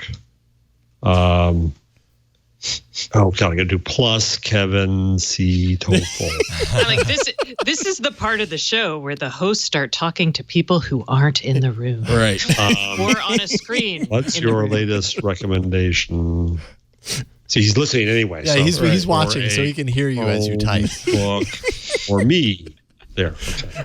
All of our audio listeners are like, "What is happening?" He's like, he knew exactly what you said before it ever hit the chat room. Jeff. Of course he did. Right. Well, no, there's Kevin C. TOEFL, LOL. Type faster. Jeff Jarvis. This is a new type of co-host right here. Outstanding. Kevin TOEFL. Very little latency. Go. Yes. Go everyone. Low latency. Love it. All right. Yeah, so Chrome OS 80 we'll be seeing side loading. I can't get it. Yeah, I tried to get. Well, no, 78. No, Chrome OS 80 to bring side loading. Oh, but where are we now? We're now at 77, aren't we? I don't know where we are. I don't remember. Hold That's on. a good question. I am at 77. I Oh, he's trying to. You're pushing the slate again. Nice try, Kevin. Not doing it. Not doing it. It's a laptop problem. It's a lap problem. Right, lapability. Lapability problem. Lapability. Very good. I like that. that sounds like a dog drinking water. That's a Mary Jo Foley term. She is very into lapability. Oh yes, she did say that. The Surface and Surface Pro are not credit at where all credit lappable. is due. That's right. She did say that. She That's did. right. Right. Let's see here. Should we do you want to sound the horns? Should we do that? Ooh. Got some horns? Yeah, because it's getting close to your pickup time. Yes. Past it. Oh wow, It's past it. But I'll let the horns sound. You have forgiving kids. I have a forgiving wife. She is picking them up. She has changed the time on her client, so she was able to make it work this time. I was listening to Howard Stern, and he had on Jimmy Kimmel, and Jimmy evidently makes joke about how his wife's feet stink. And Howard, knowing this because they're friends, brought this out, and Jimmy Kimmel is going with the joke because it's very funny, but he's realizing divorce is coming. Yeah, right. This is no Do way. I keep going down this road? This Yeah, is a this is bad not good. idea. What you're caught between the need to like entertain and keep your marriage together. You know. Well, to Ms. Howell, thank you very, very much. Thank you, man. Having Jason for longer. That's right. Thank you, man. Thank you. All right. So first up, news that Jeff is going to totally love. Gmail dark mode is rolling out, and I have it, and Winning. it looks dark. Yeah. I was like, I've used it. Is this now? Did they fix it? No, this is the same one. If you open an email, it's still light, right? Oh, well, that's a good question. I won't show my email, but I will open one and see. It matches Stacey's mood. Oh, is this on the? This is on the phone. Never mind. I'm talking about on the computer. Yeah, this is on the phone. Okay. Everything appears to be dark. Okay. Well then, yeah, the all dark dark. theme on the web is. If you open an email, it is light. It's still light. It just can't decide. So you're like, your eyes are like, people big, people small, people big, small. Yeah, that's a fun game. Chrome 78 is launched. It brings a few new APIs, as well as the ability to highlight and right-click a phone number so you can forward the call to an Android device. It also has a shared clipboard between devices. You can do that. Don't want that. Google, you don't like Enforce shared. dark mode. I don't. The whole clipboard manager stuff is just over my head, I guess, because when I copy and paste, I'm done. You know. So Sarant, I want to tell you about the old days. All right. So oh yeah, watch that. Now, Stacey's going to sleep right now. Back in my days of content management, word processing systems on newspapers, we had what were called save get keys. Okay, so you could have 26 different saves. Okay. It was beautiful. Right. If I could just have two, one for the headline and one for the URL, wouldn't that be great? It would save Karsten half his week for rundowns. Right, Karsten? That would I be want nice. multiple save gets. I want multiple. I just don't. I don't know. I still can't figure out how to make that work for me. And someone in the chat just mentioned PasteSpot on the Mac. Mr. Sargent has said the same thing about that, and I just don't get it. When I hit copy on something in a document that I'm working on and I hit paste, I'm done. It's out of my mind. It's out of my memory. I know it's sitting somewhere else on this computer's memory or whatever, but I just don't see the need of managing the clipboard. You just move on. Yeah, I just move forward. What, Stacey? What? I'm sorry. I Did she didn't even squeeze know something? this was possible. See, that's because you folks are want real this. journalists. You folks are real journalists, apparently. But me, when I hit copy and paste, Look at I move Stacey. forward.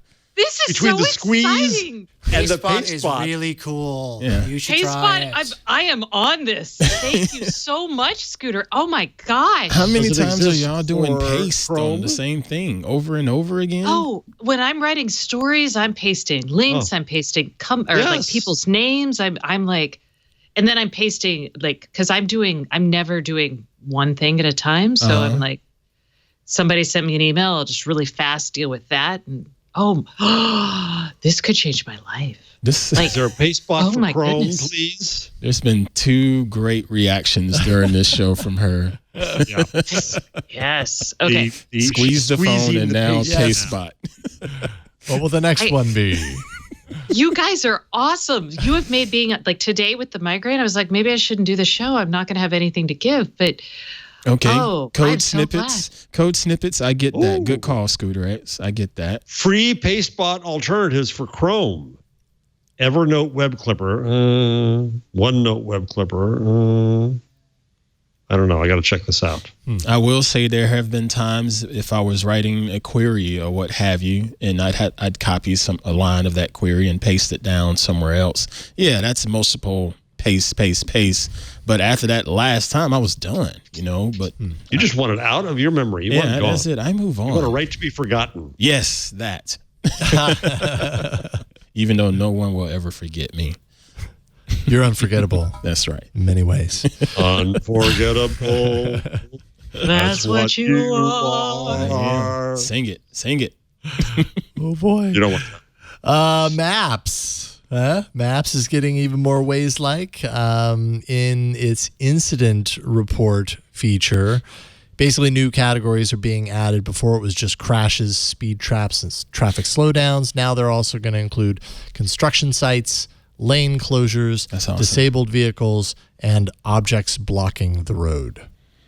I got to tell you, the previous update with the landmarks, I finally got a hold of that, and that's awesome.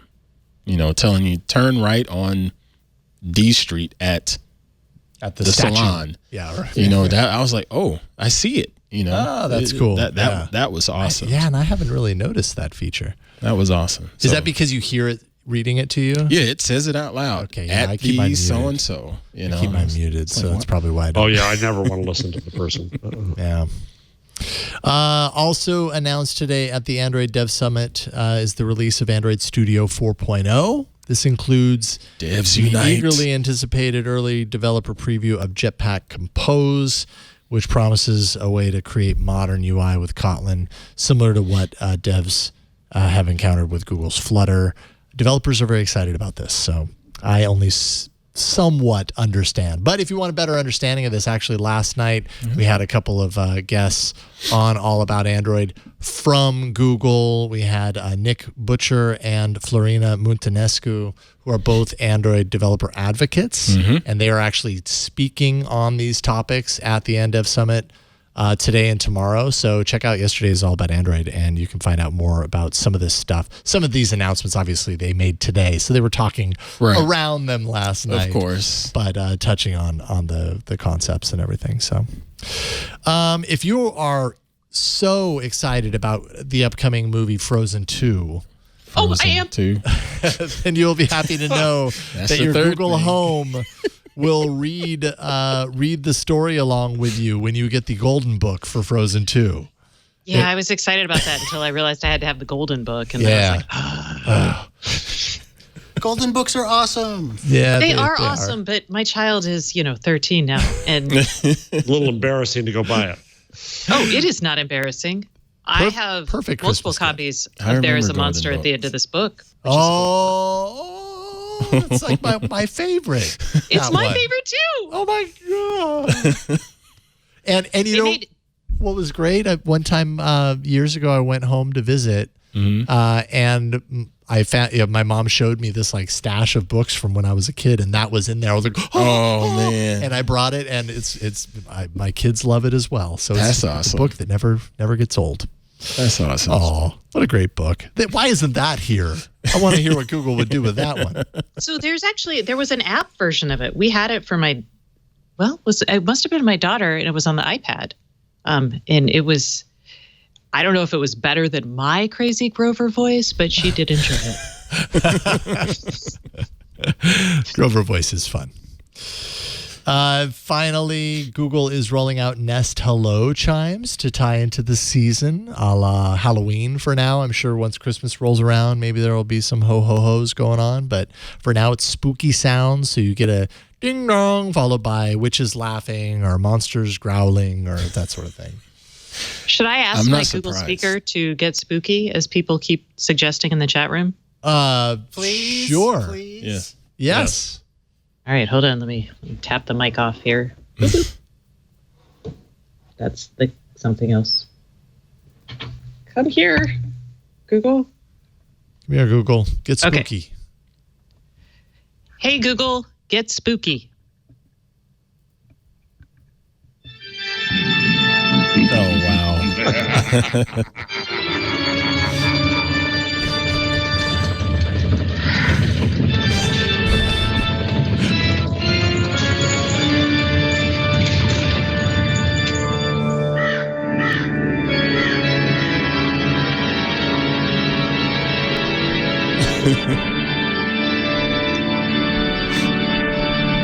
Will we get a takedown notice? That's a good question. Will we get a takedown notice for that? Oh, it's still playing. Oh, is it? That's the song. Yes. That's the song I hear every time I say I gotta go to the bathroom. Da-da-da. TMI. It's like, we could set that up so it plays that. There's some smart toilets out there that, when you flush. No. And that is the Google change log. What would the right music be for a toilet? I don't know, but I don't want to go there.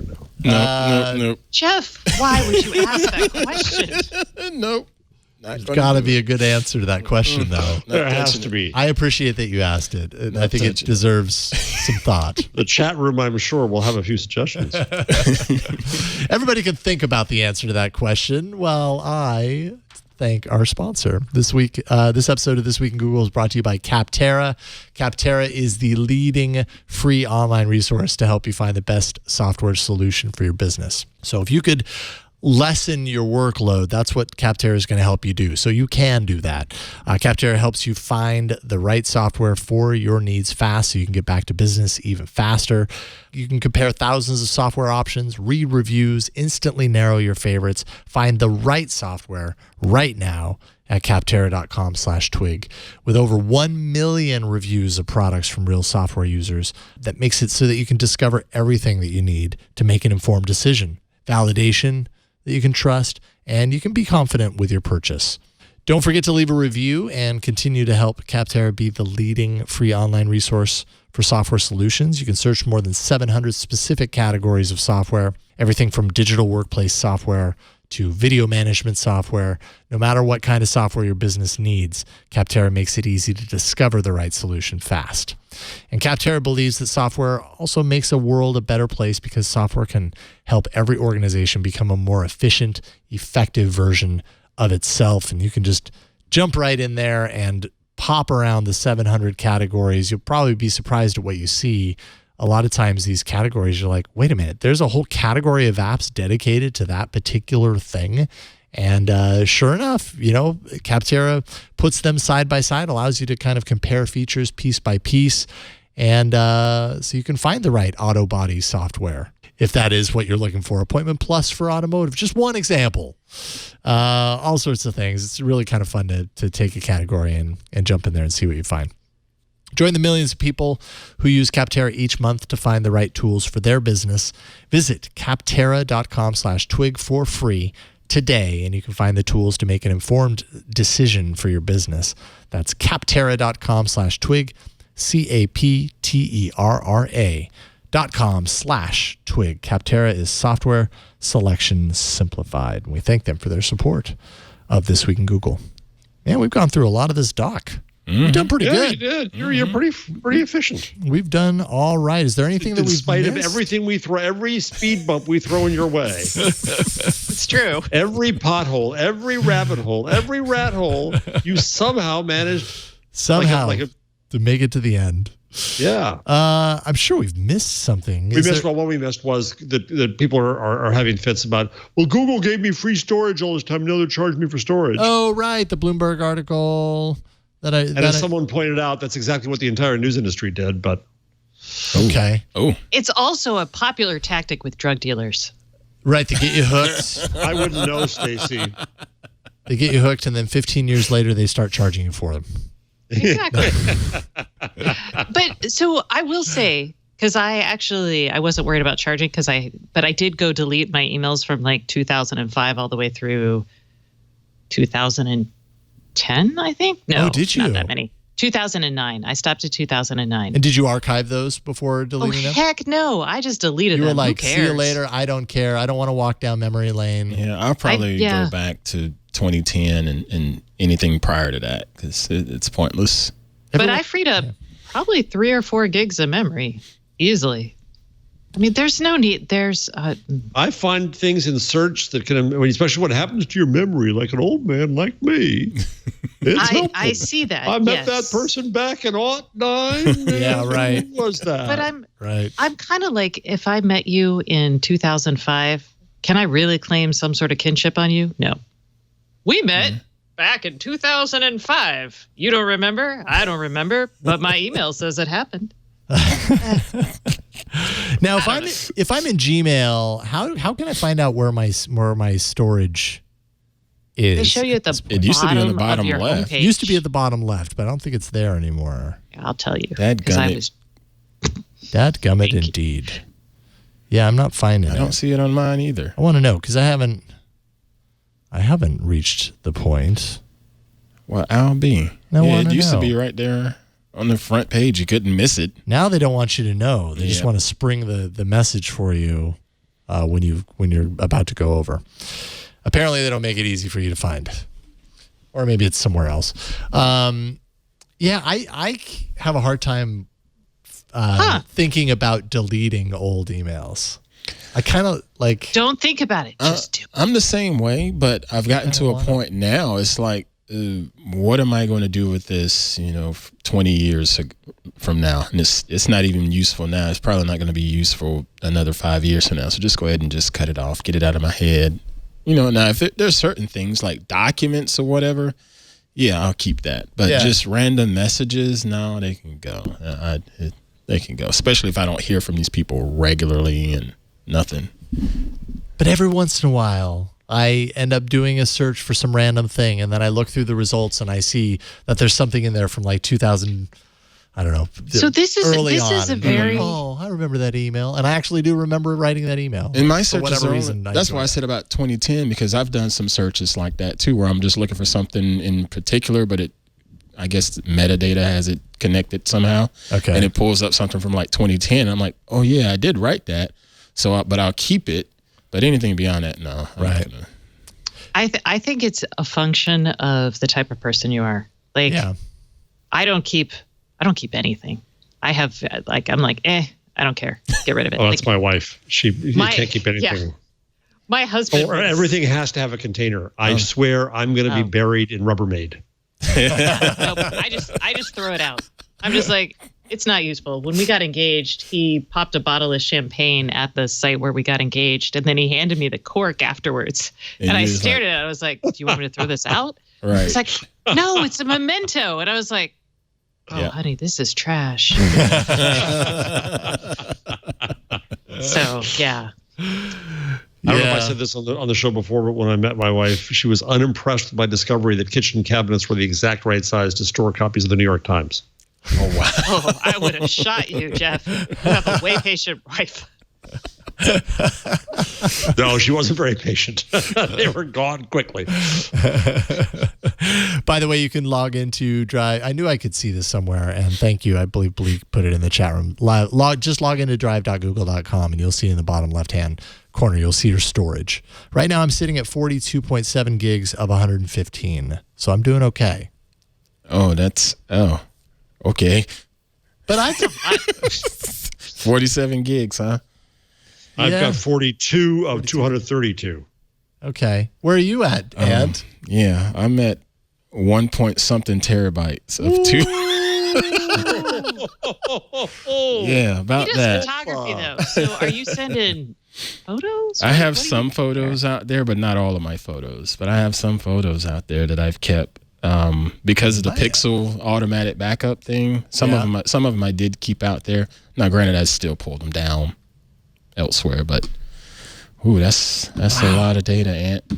Yeah, that is a lot. You got a lot of data. That's probably like a tree that burns every day. And what do you have, Stacey? 90 KB?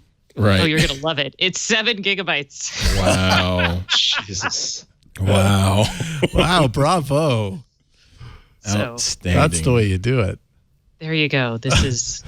I want to be like like Stacey one of these days. One of these days.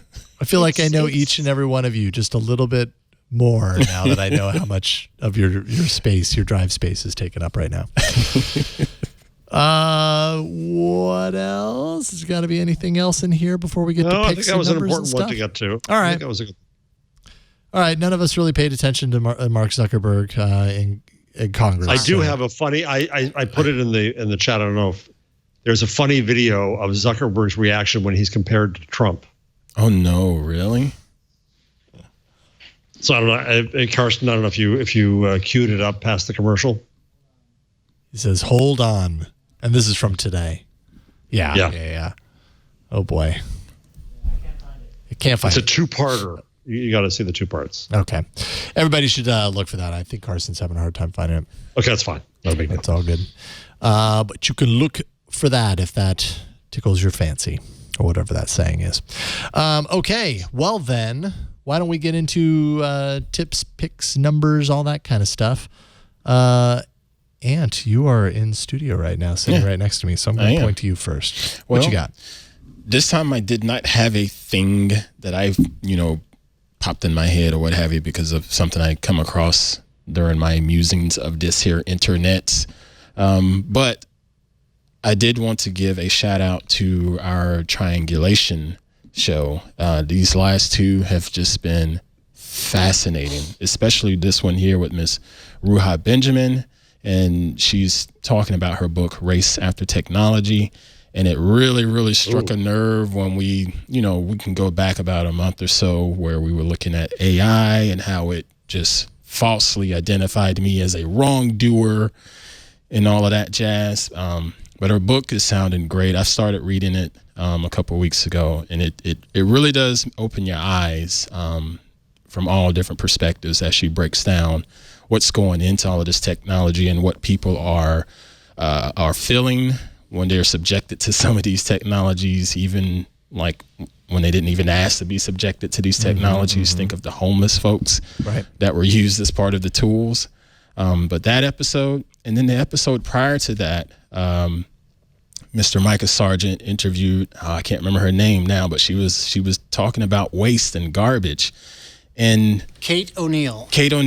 And I'm sitting here in Petaluma, living here now, and I've been battling with recycling the right way, and they're fussing at me and telling me I'm not recycling right, and the whole thing. I had no idea how much went into it, but Miss Kate O'Neill discussed a lot more in depth in how a lot of the stuff, especially with Amazon, we love getting our packages, but they are the worst offenders when it comes to handling and recycling the products that we get. It's those 2 shows. Triangulation, I've already been a big fan of it, but those 2 shows right there have really hit me in the heart recently. Number 1, because I'm living here and experiencing it, and then number 2, that whole AI thing is still a mess. It's got a ways to go. It's awesome. twit.tv/TRI or twit.tv/ I think Triangulation works as well. We're all pitching in on Triangulation. Yep. Mike has done a I'll be in there soon. Awesome. I've got an interview with Jerry. Why am I suddenly blanking? Ellsworth. Thank you. Jerry Ellsworth for this Friday, which Looking forward was a great interview that we recorded on Monday about her project Tilt 5, which is an augmented reality kind of tabletop board game thing that's really neat. It was a great interview. So that's going to be this Friday as well. Looking forward to it. Yeah, it's such a great show. It's awesome to be able to have the opportunity to just talk with people about things that they focus on, their passions, all that kind of stuff. They're so freaking smart. Yes, people are smart indeed. Stacey, what's your thing? I have a service because I'm crazy. I've been trying out the Nike Training Club Premium. And if you're gonna guess, I am gonna try the Fitbit Premium next because I'm crazy. Unit testing. Exactly. So this is, I think it's $15.99 a month. I think I've recommended the Nike Training Club app before. If I haven't, I tell random people about it because it is like wonderful for people who travel because they have lots of body weight exercises. Nice. And I'm just going to warn you though, Nike Premium is not for casual people, wimps. I would say it's not even for casual people. So I have historically found that I'm a fairly fit person. I'm not like running marathons, but I do keep active and etc. Right. The Nike, anything above beginner or intermediate, so the advanced workouts, I can't even do them. Like, it's sometimes very discouraging when you're like, they're like, here's the warm up. And you're like, I'm dead now. that is not an exercise I currently can handle. I don't know what's happening to my body. But they have like the classes they have added with Premium are really awesome. I do find it motivational in a way. Like if you're going to do Peloton or if you're going to spend $3,000 on a mirror, then this is not for you. But if you just want like a quick and easy way to work out, you can start with the free app, which has plenty of great workouts. But if you want to do like a program or something, they're actually quite motivational. I've tried 2 of their programs and I like both of them. And they're a huge variety of bodyweight ones. And then there's a huge variety of ones that are like 30 minutes or less.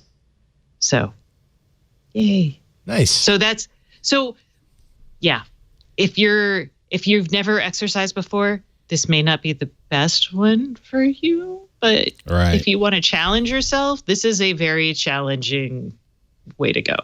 Yeah. That's awesome. That's great. Because that was going to be my next question. Could anybody just pick this up and give it a go? But you don't think the beginner should grab this just yet? I feel like if you are a true beginner, unless you're like a true beginner and you're like 20, in your 20s, maybe you could do it. But like if you were older than that, I feel like you could probably get hurt. Okay. Yeah. That's just real talk. Fair enough. Yeah. Nike Training Club Premium. Right on. Jeff, what's your number? So I could do, to go down a rabbit hole, I could do the fact that the Popeyes chicken sandwich is coming back, and Popeyes with 150 stores is hiring 400 extra people to handle it. But I'm not going to do that one. Good job, Popeyes. You just created more jobs. Nice work, Popeyes. That's good. That's good. By the way, have you all had this? Did you all have the sandwich when it was out? No. Negative. No, and I was so sad. I love a good It was chicken very good. Very good.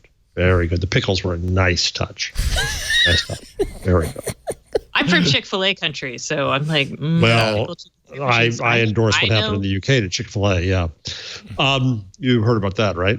No. I did not. They opened a store within a week. It's closed because the protests against Chick-fil-A in the UK. Oh, really? But the number we're going to do is this. There was a study of 40 million trips on Uber to find out what people's tips are. And I don't know about you, but I tip every time. And I was upset when Uber didn't have tips, and now it has tips. It has for a long time. 60% of riders never tip. Oh, that's baloney, really? Only 1% always tip. Those who tip leave an average of $3. This is a Washington Post story about the study. And somebody pointed out they don't know what happens offline if you give cash. That's not included, but I can't imagine there's a lot of that. No. If you know who the rider is, you can guess the tip regardless of trip or driver quality. In other words, tipping is determined by the rider, not the driver, which I guess that's good news. Women tip 14.3% of the time. Men tip 17% of the time. That surprised the heck out of me. One guess is because women may feel that they're not treated very well in Ubers. I don't know. Men tip 12% more if their driver is a woman, which may be good or may be bad. I don't know. Unbelievable. The premium men pay to women behind the wheel shrinks as the women get older. Well, that answers the question as to whether that's good or bad. That's bad. By the time the drivers reach age 65, it has virtually vanished. Women also tip other women more, but they don't significantly change their tips based on the driver's age. Women always being nicer than men.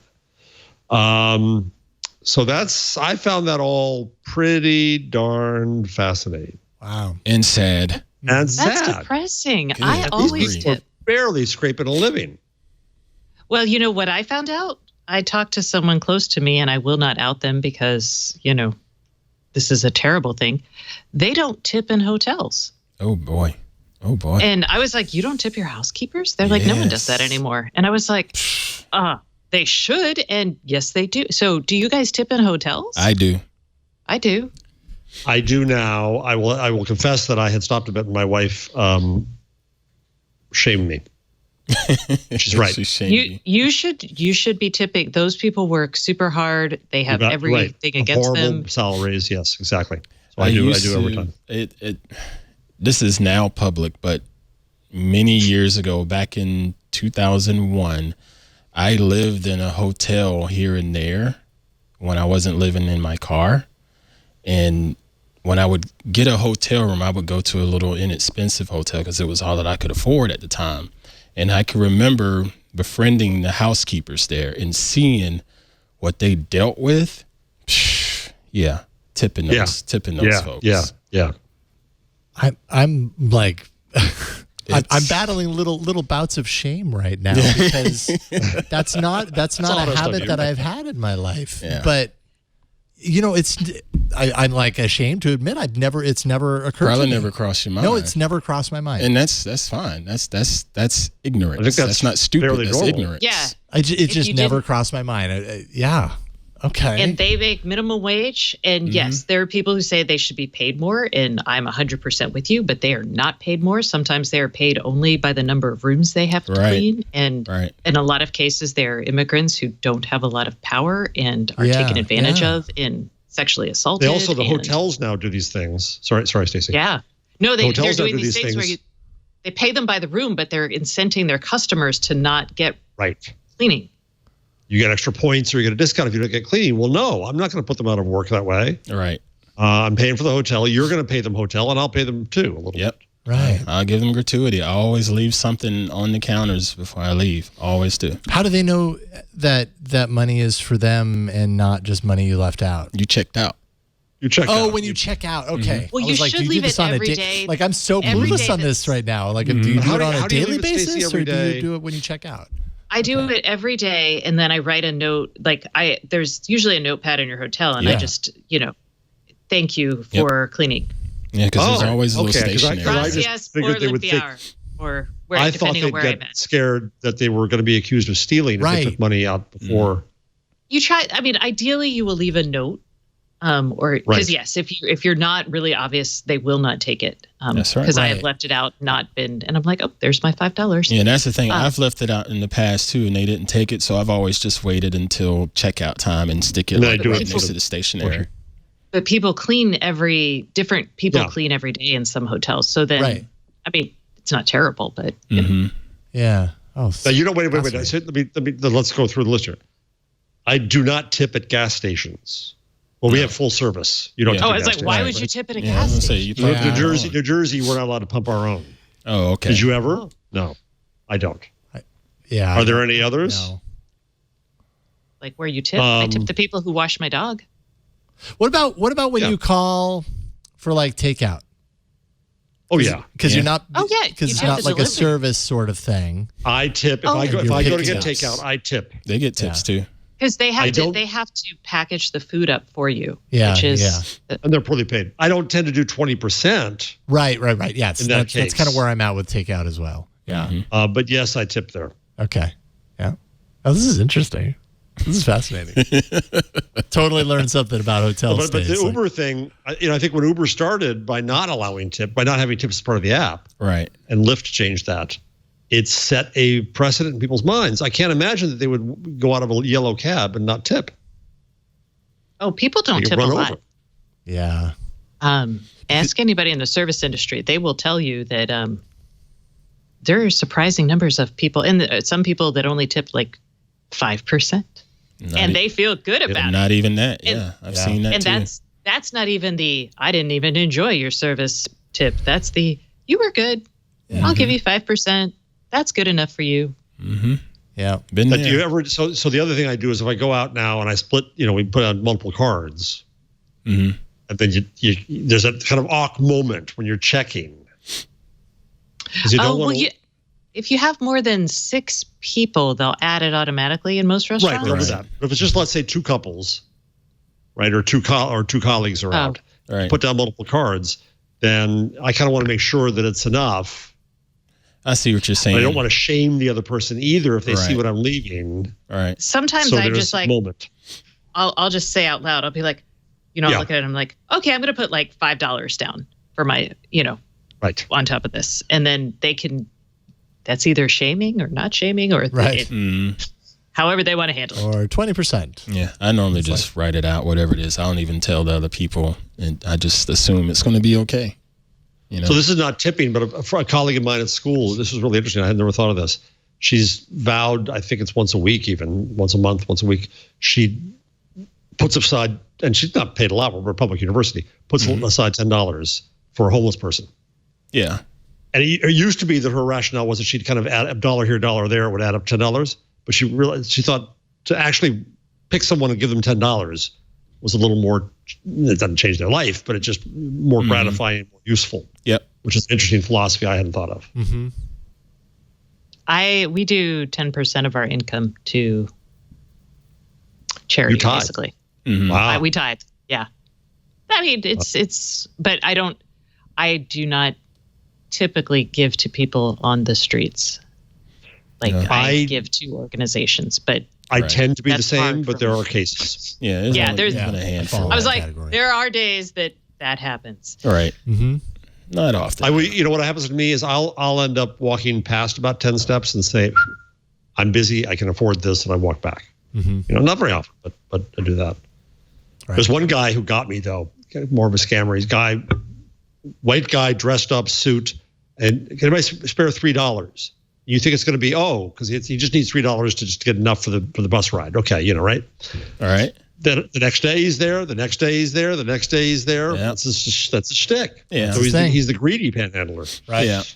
I don't know. Is it greedy or is it just it fooled you? I mean, like It fooled me, but like some people, they're like, yeah, they're only going to buy alcohol with the money you give them. I'm like, yeah, but I'd buy alcohol if I lived on the street too, or right. Yeah, it's not my business, right? Or if you find something that gets you extra money, then again, this is why I don't give to on the street though, because it's really complicated. It is. I have a hard time. It's very. Yes. Mm-hmm. But if you have a kid with you, I'm probably going to be like, Yeah. Yeah. I remember when I was a kid driving through New York with my parents, you know, the first times when they'd come up and knock on the window, and, you know, we were privileged kids from the suburbs. We didn't know. All right. Yeah. Yep. Well, and that was we're an way odd over number. time. I know. Thanks, Mr. Jarvis. That went a whole bunch of directions right there. Oof. This is Twig, where we really do talk about anything. We'll show Mr. Laporte to go on vacation. I feel like my tool is so insignificant compared to what we just talked about. Look at some apps that are designed really well. Hold on, let me give you all of the camera space here. You show that app off. Well, we don't need to really show each and every app, but basically the Material Design 2019 awards were last week, and 4 apps were called out specifically by Google. Nice. And I do have them all installed. We don't have to look at all of them or anything, but I actually showed one of them on All About Android last night called Reflecty. This one won for what was it, for innovation, which they said were new directions in the material design system. You know, things like lots of little animations swooping around. There's the statistics page. When you're moving around, you get this nice little haptic tick that happens that just feels really satisfying. Another app that they called out was Scripts, which they say has a good experience, an impactful user experience. And this is actually kind of a language learning app.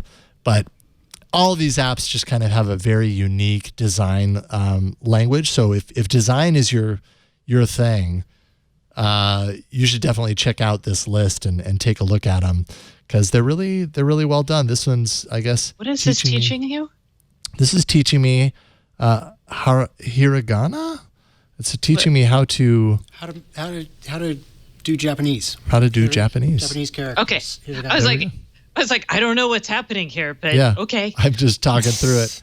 Yep. See, 2. There's the swipe, and I'm just learning it's the teaching action. characters. You're learning to write the letter A, it looks like. Yeah, learning to write the letter A, and now they've A is a hidden lot it. easier. So maybe my muscle memory kicks in, and I know how to do it. I know the letter A. I dig that. That's That's that's kind of pretty fun. cool. Yeah. That's So, cool. and that's just 2 of the apps. A few of the other ones, Trip.com and Rough, one for theming and one for universality, kind of a thoughtful and inclusive design. And I just thought it was a cool, small selection of apps that maybe you've heard of, maybe you haven't, but if design's your thing, you can check it out and see them for yourself. I'm checking out Rough right now because I think it has something to do with dogs.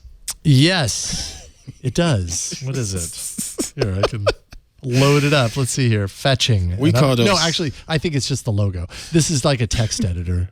Oh, boo. There you go. There's Rough. Did you see? Wait a second. Did you see the Bissell Bark Bath? The Bissell Bark Bath? As in the vacuum people? Do Vacuum? you vacuum Look a it up. dog? Look it up. Bark bath. See if it comes up. Yep. Bissell bark bath. Oh, wow. Oh, Oh, wow. my goodness. It has, there's going to be a video there somewhere. So it has like a clean and a dirty tank, and you scrape your dog with it, and it's like a carpet cleaner for your dog. That is exactly what I was picturing when you said Bissell. Yeah, it's what it is. Right there. You see? Yeah. And of course, the dog is shown loving this. I know. Man. Hold still. Let me terrorize you with All this dogs loud. love vacuum. Yes, exactly. Exactly. You know the thing you're deathly afraid of? It's coming towards you. Yes. And it's wet. Yes. Oh, my Bissell. This is so fun. That's fascinating. Oh my God. I may have Stacey, are you getting the Bissell bark bath? Might be. I'm looking at this. I'm like, I have no justification for it. I just bought something I'm going to show you guys next week on the show when they arrive, and I'm just going to tell you, get your holiday festivities ready. Oh boy, it's already that time. That's what we have to look forward to next week. Stacey Higginbotham, Stacey on IoT.com. So you're bringing a new wig. You're bringing something holiday related. I feel like there were two other things that you were going to work on bringing next week. No, I feel like that was somebody else's. Ant was bringing his modeling pictures. So Okay. we His cannot forget sunglasses. the modeling. All right. All right. So Stacey, thank you. Ant, you're bringing modeling pictures. I need to find. I have one in mind. I'll keep looking though. All right. They've got to include. I can bring my colonoscopy report. Okay, so Jeff No. Jarvis, buzzmachine.com, bringing his colonoscopy report. Oh boy, it's going to be a real barn burner next week. I'm not sure what I'm bringing.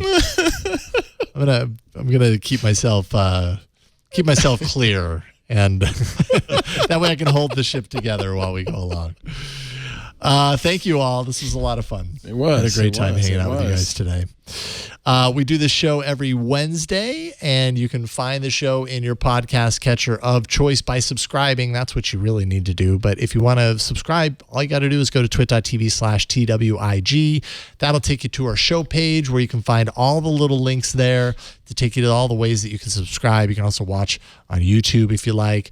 But every episode is also uploaded to the site. So if you want to watch it on site, listen to it on site, you can find each and every episode ever recorded, all 530 of them, now 531 of This Week in Google. If you want to watch us live, you can do that as well every Wednesday, 4 p.m. Eastern, 1 p.m. Pacific, 2000 UTC. And I think that is about it. We've reached the end of This Week in Google. So we'll check you out next week in Google next time. We'll see you then. Bye.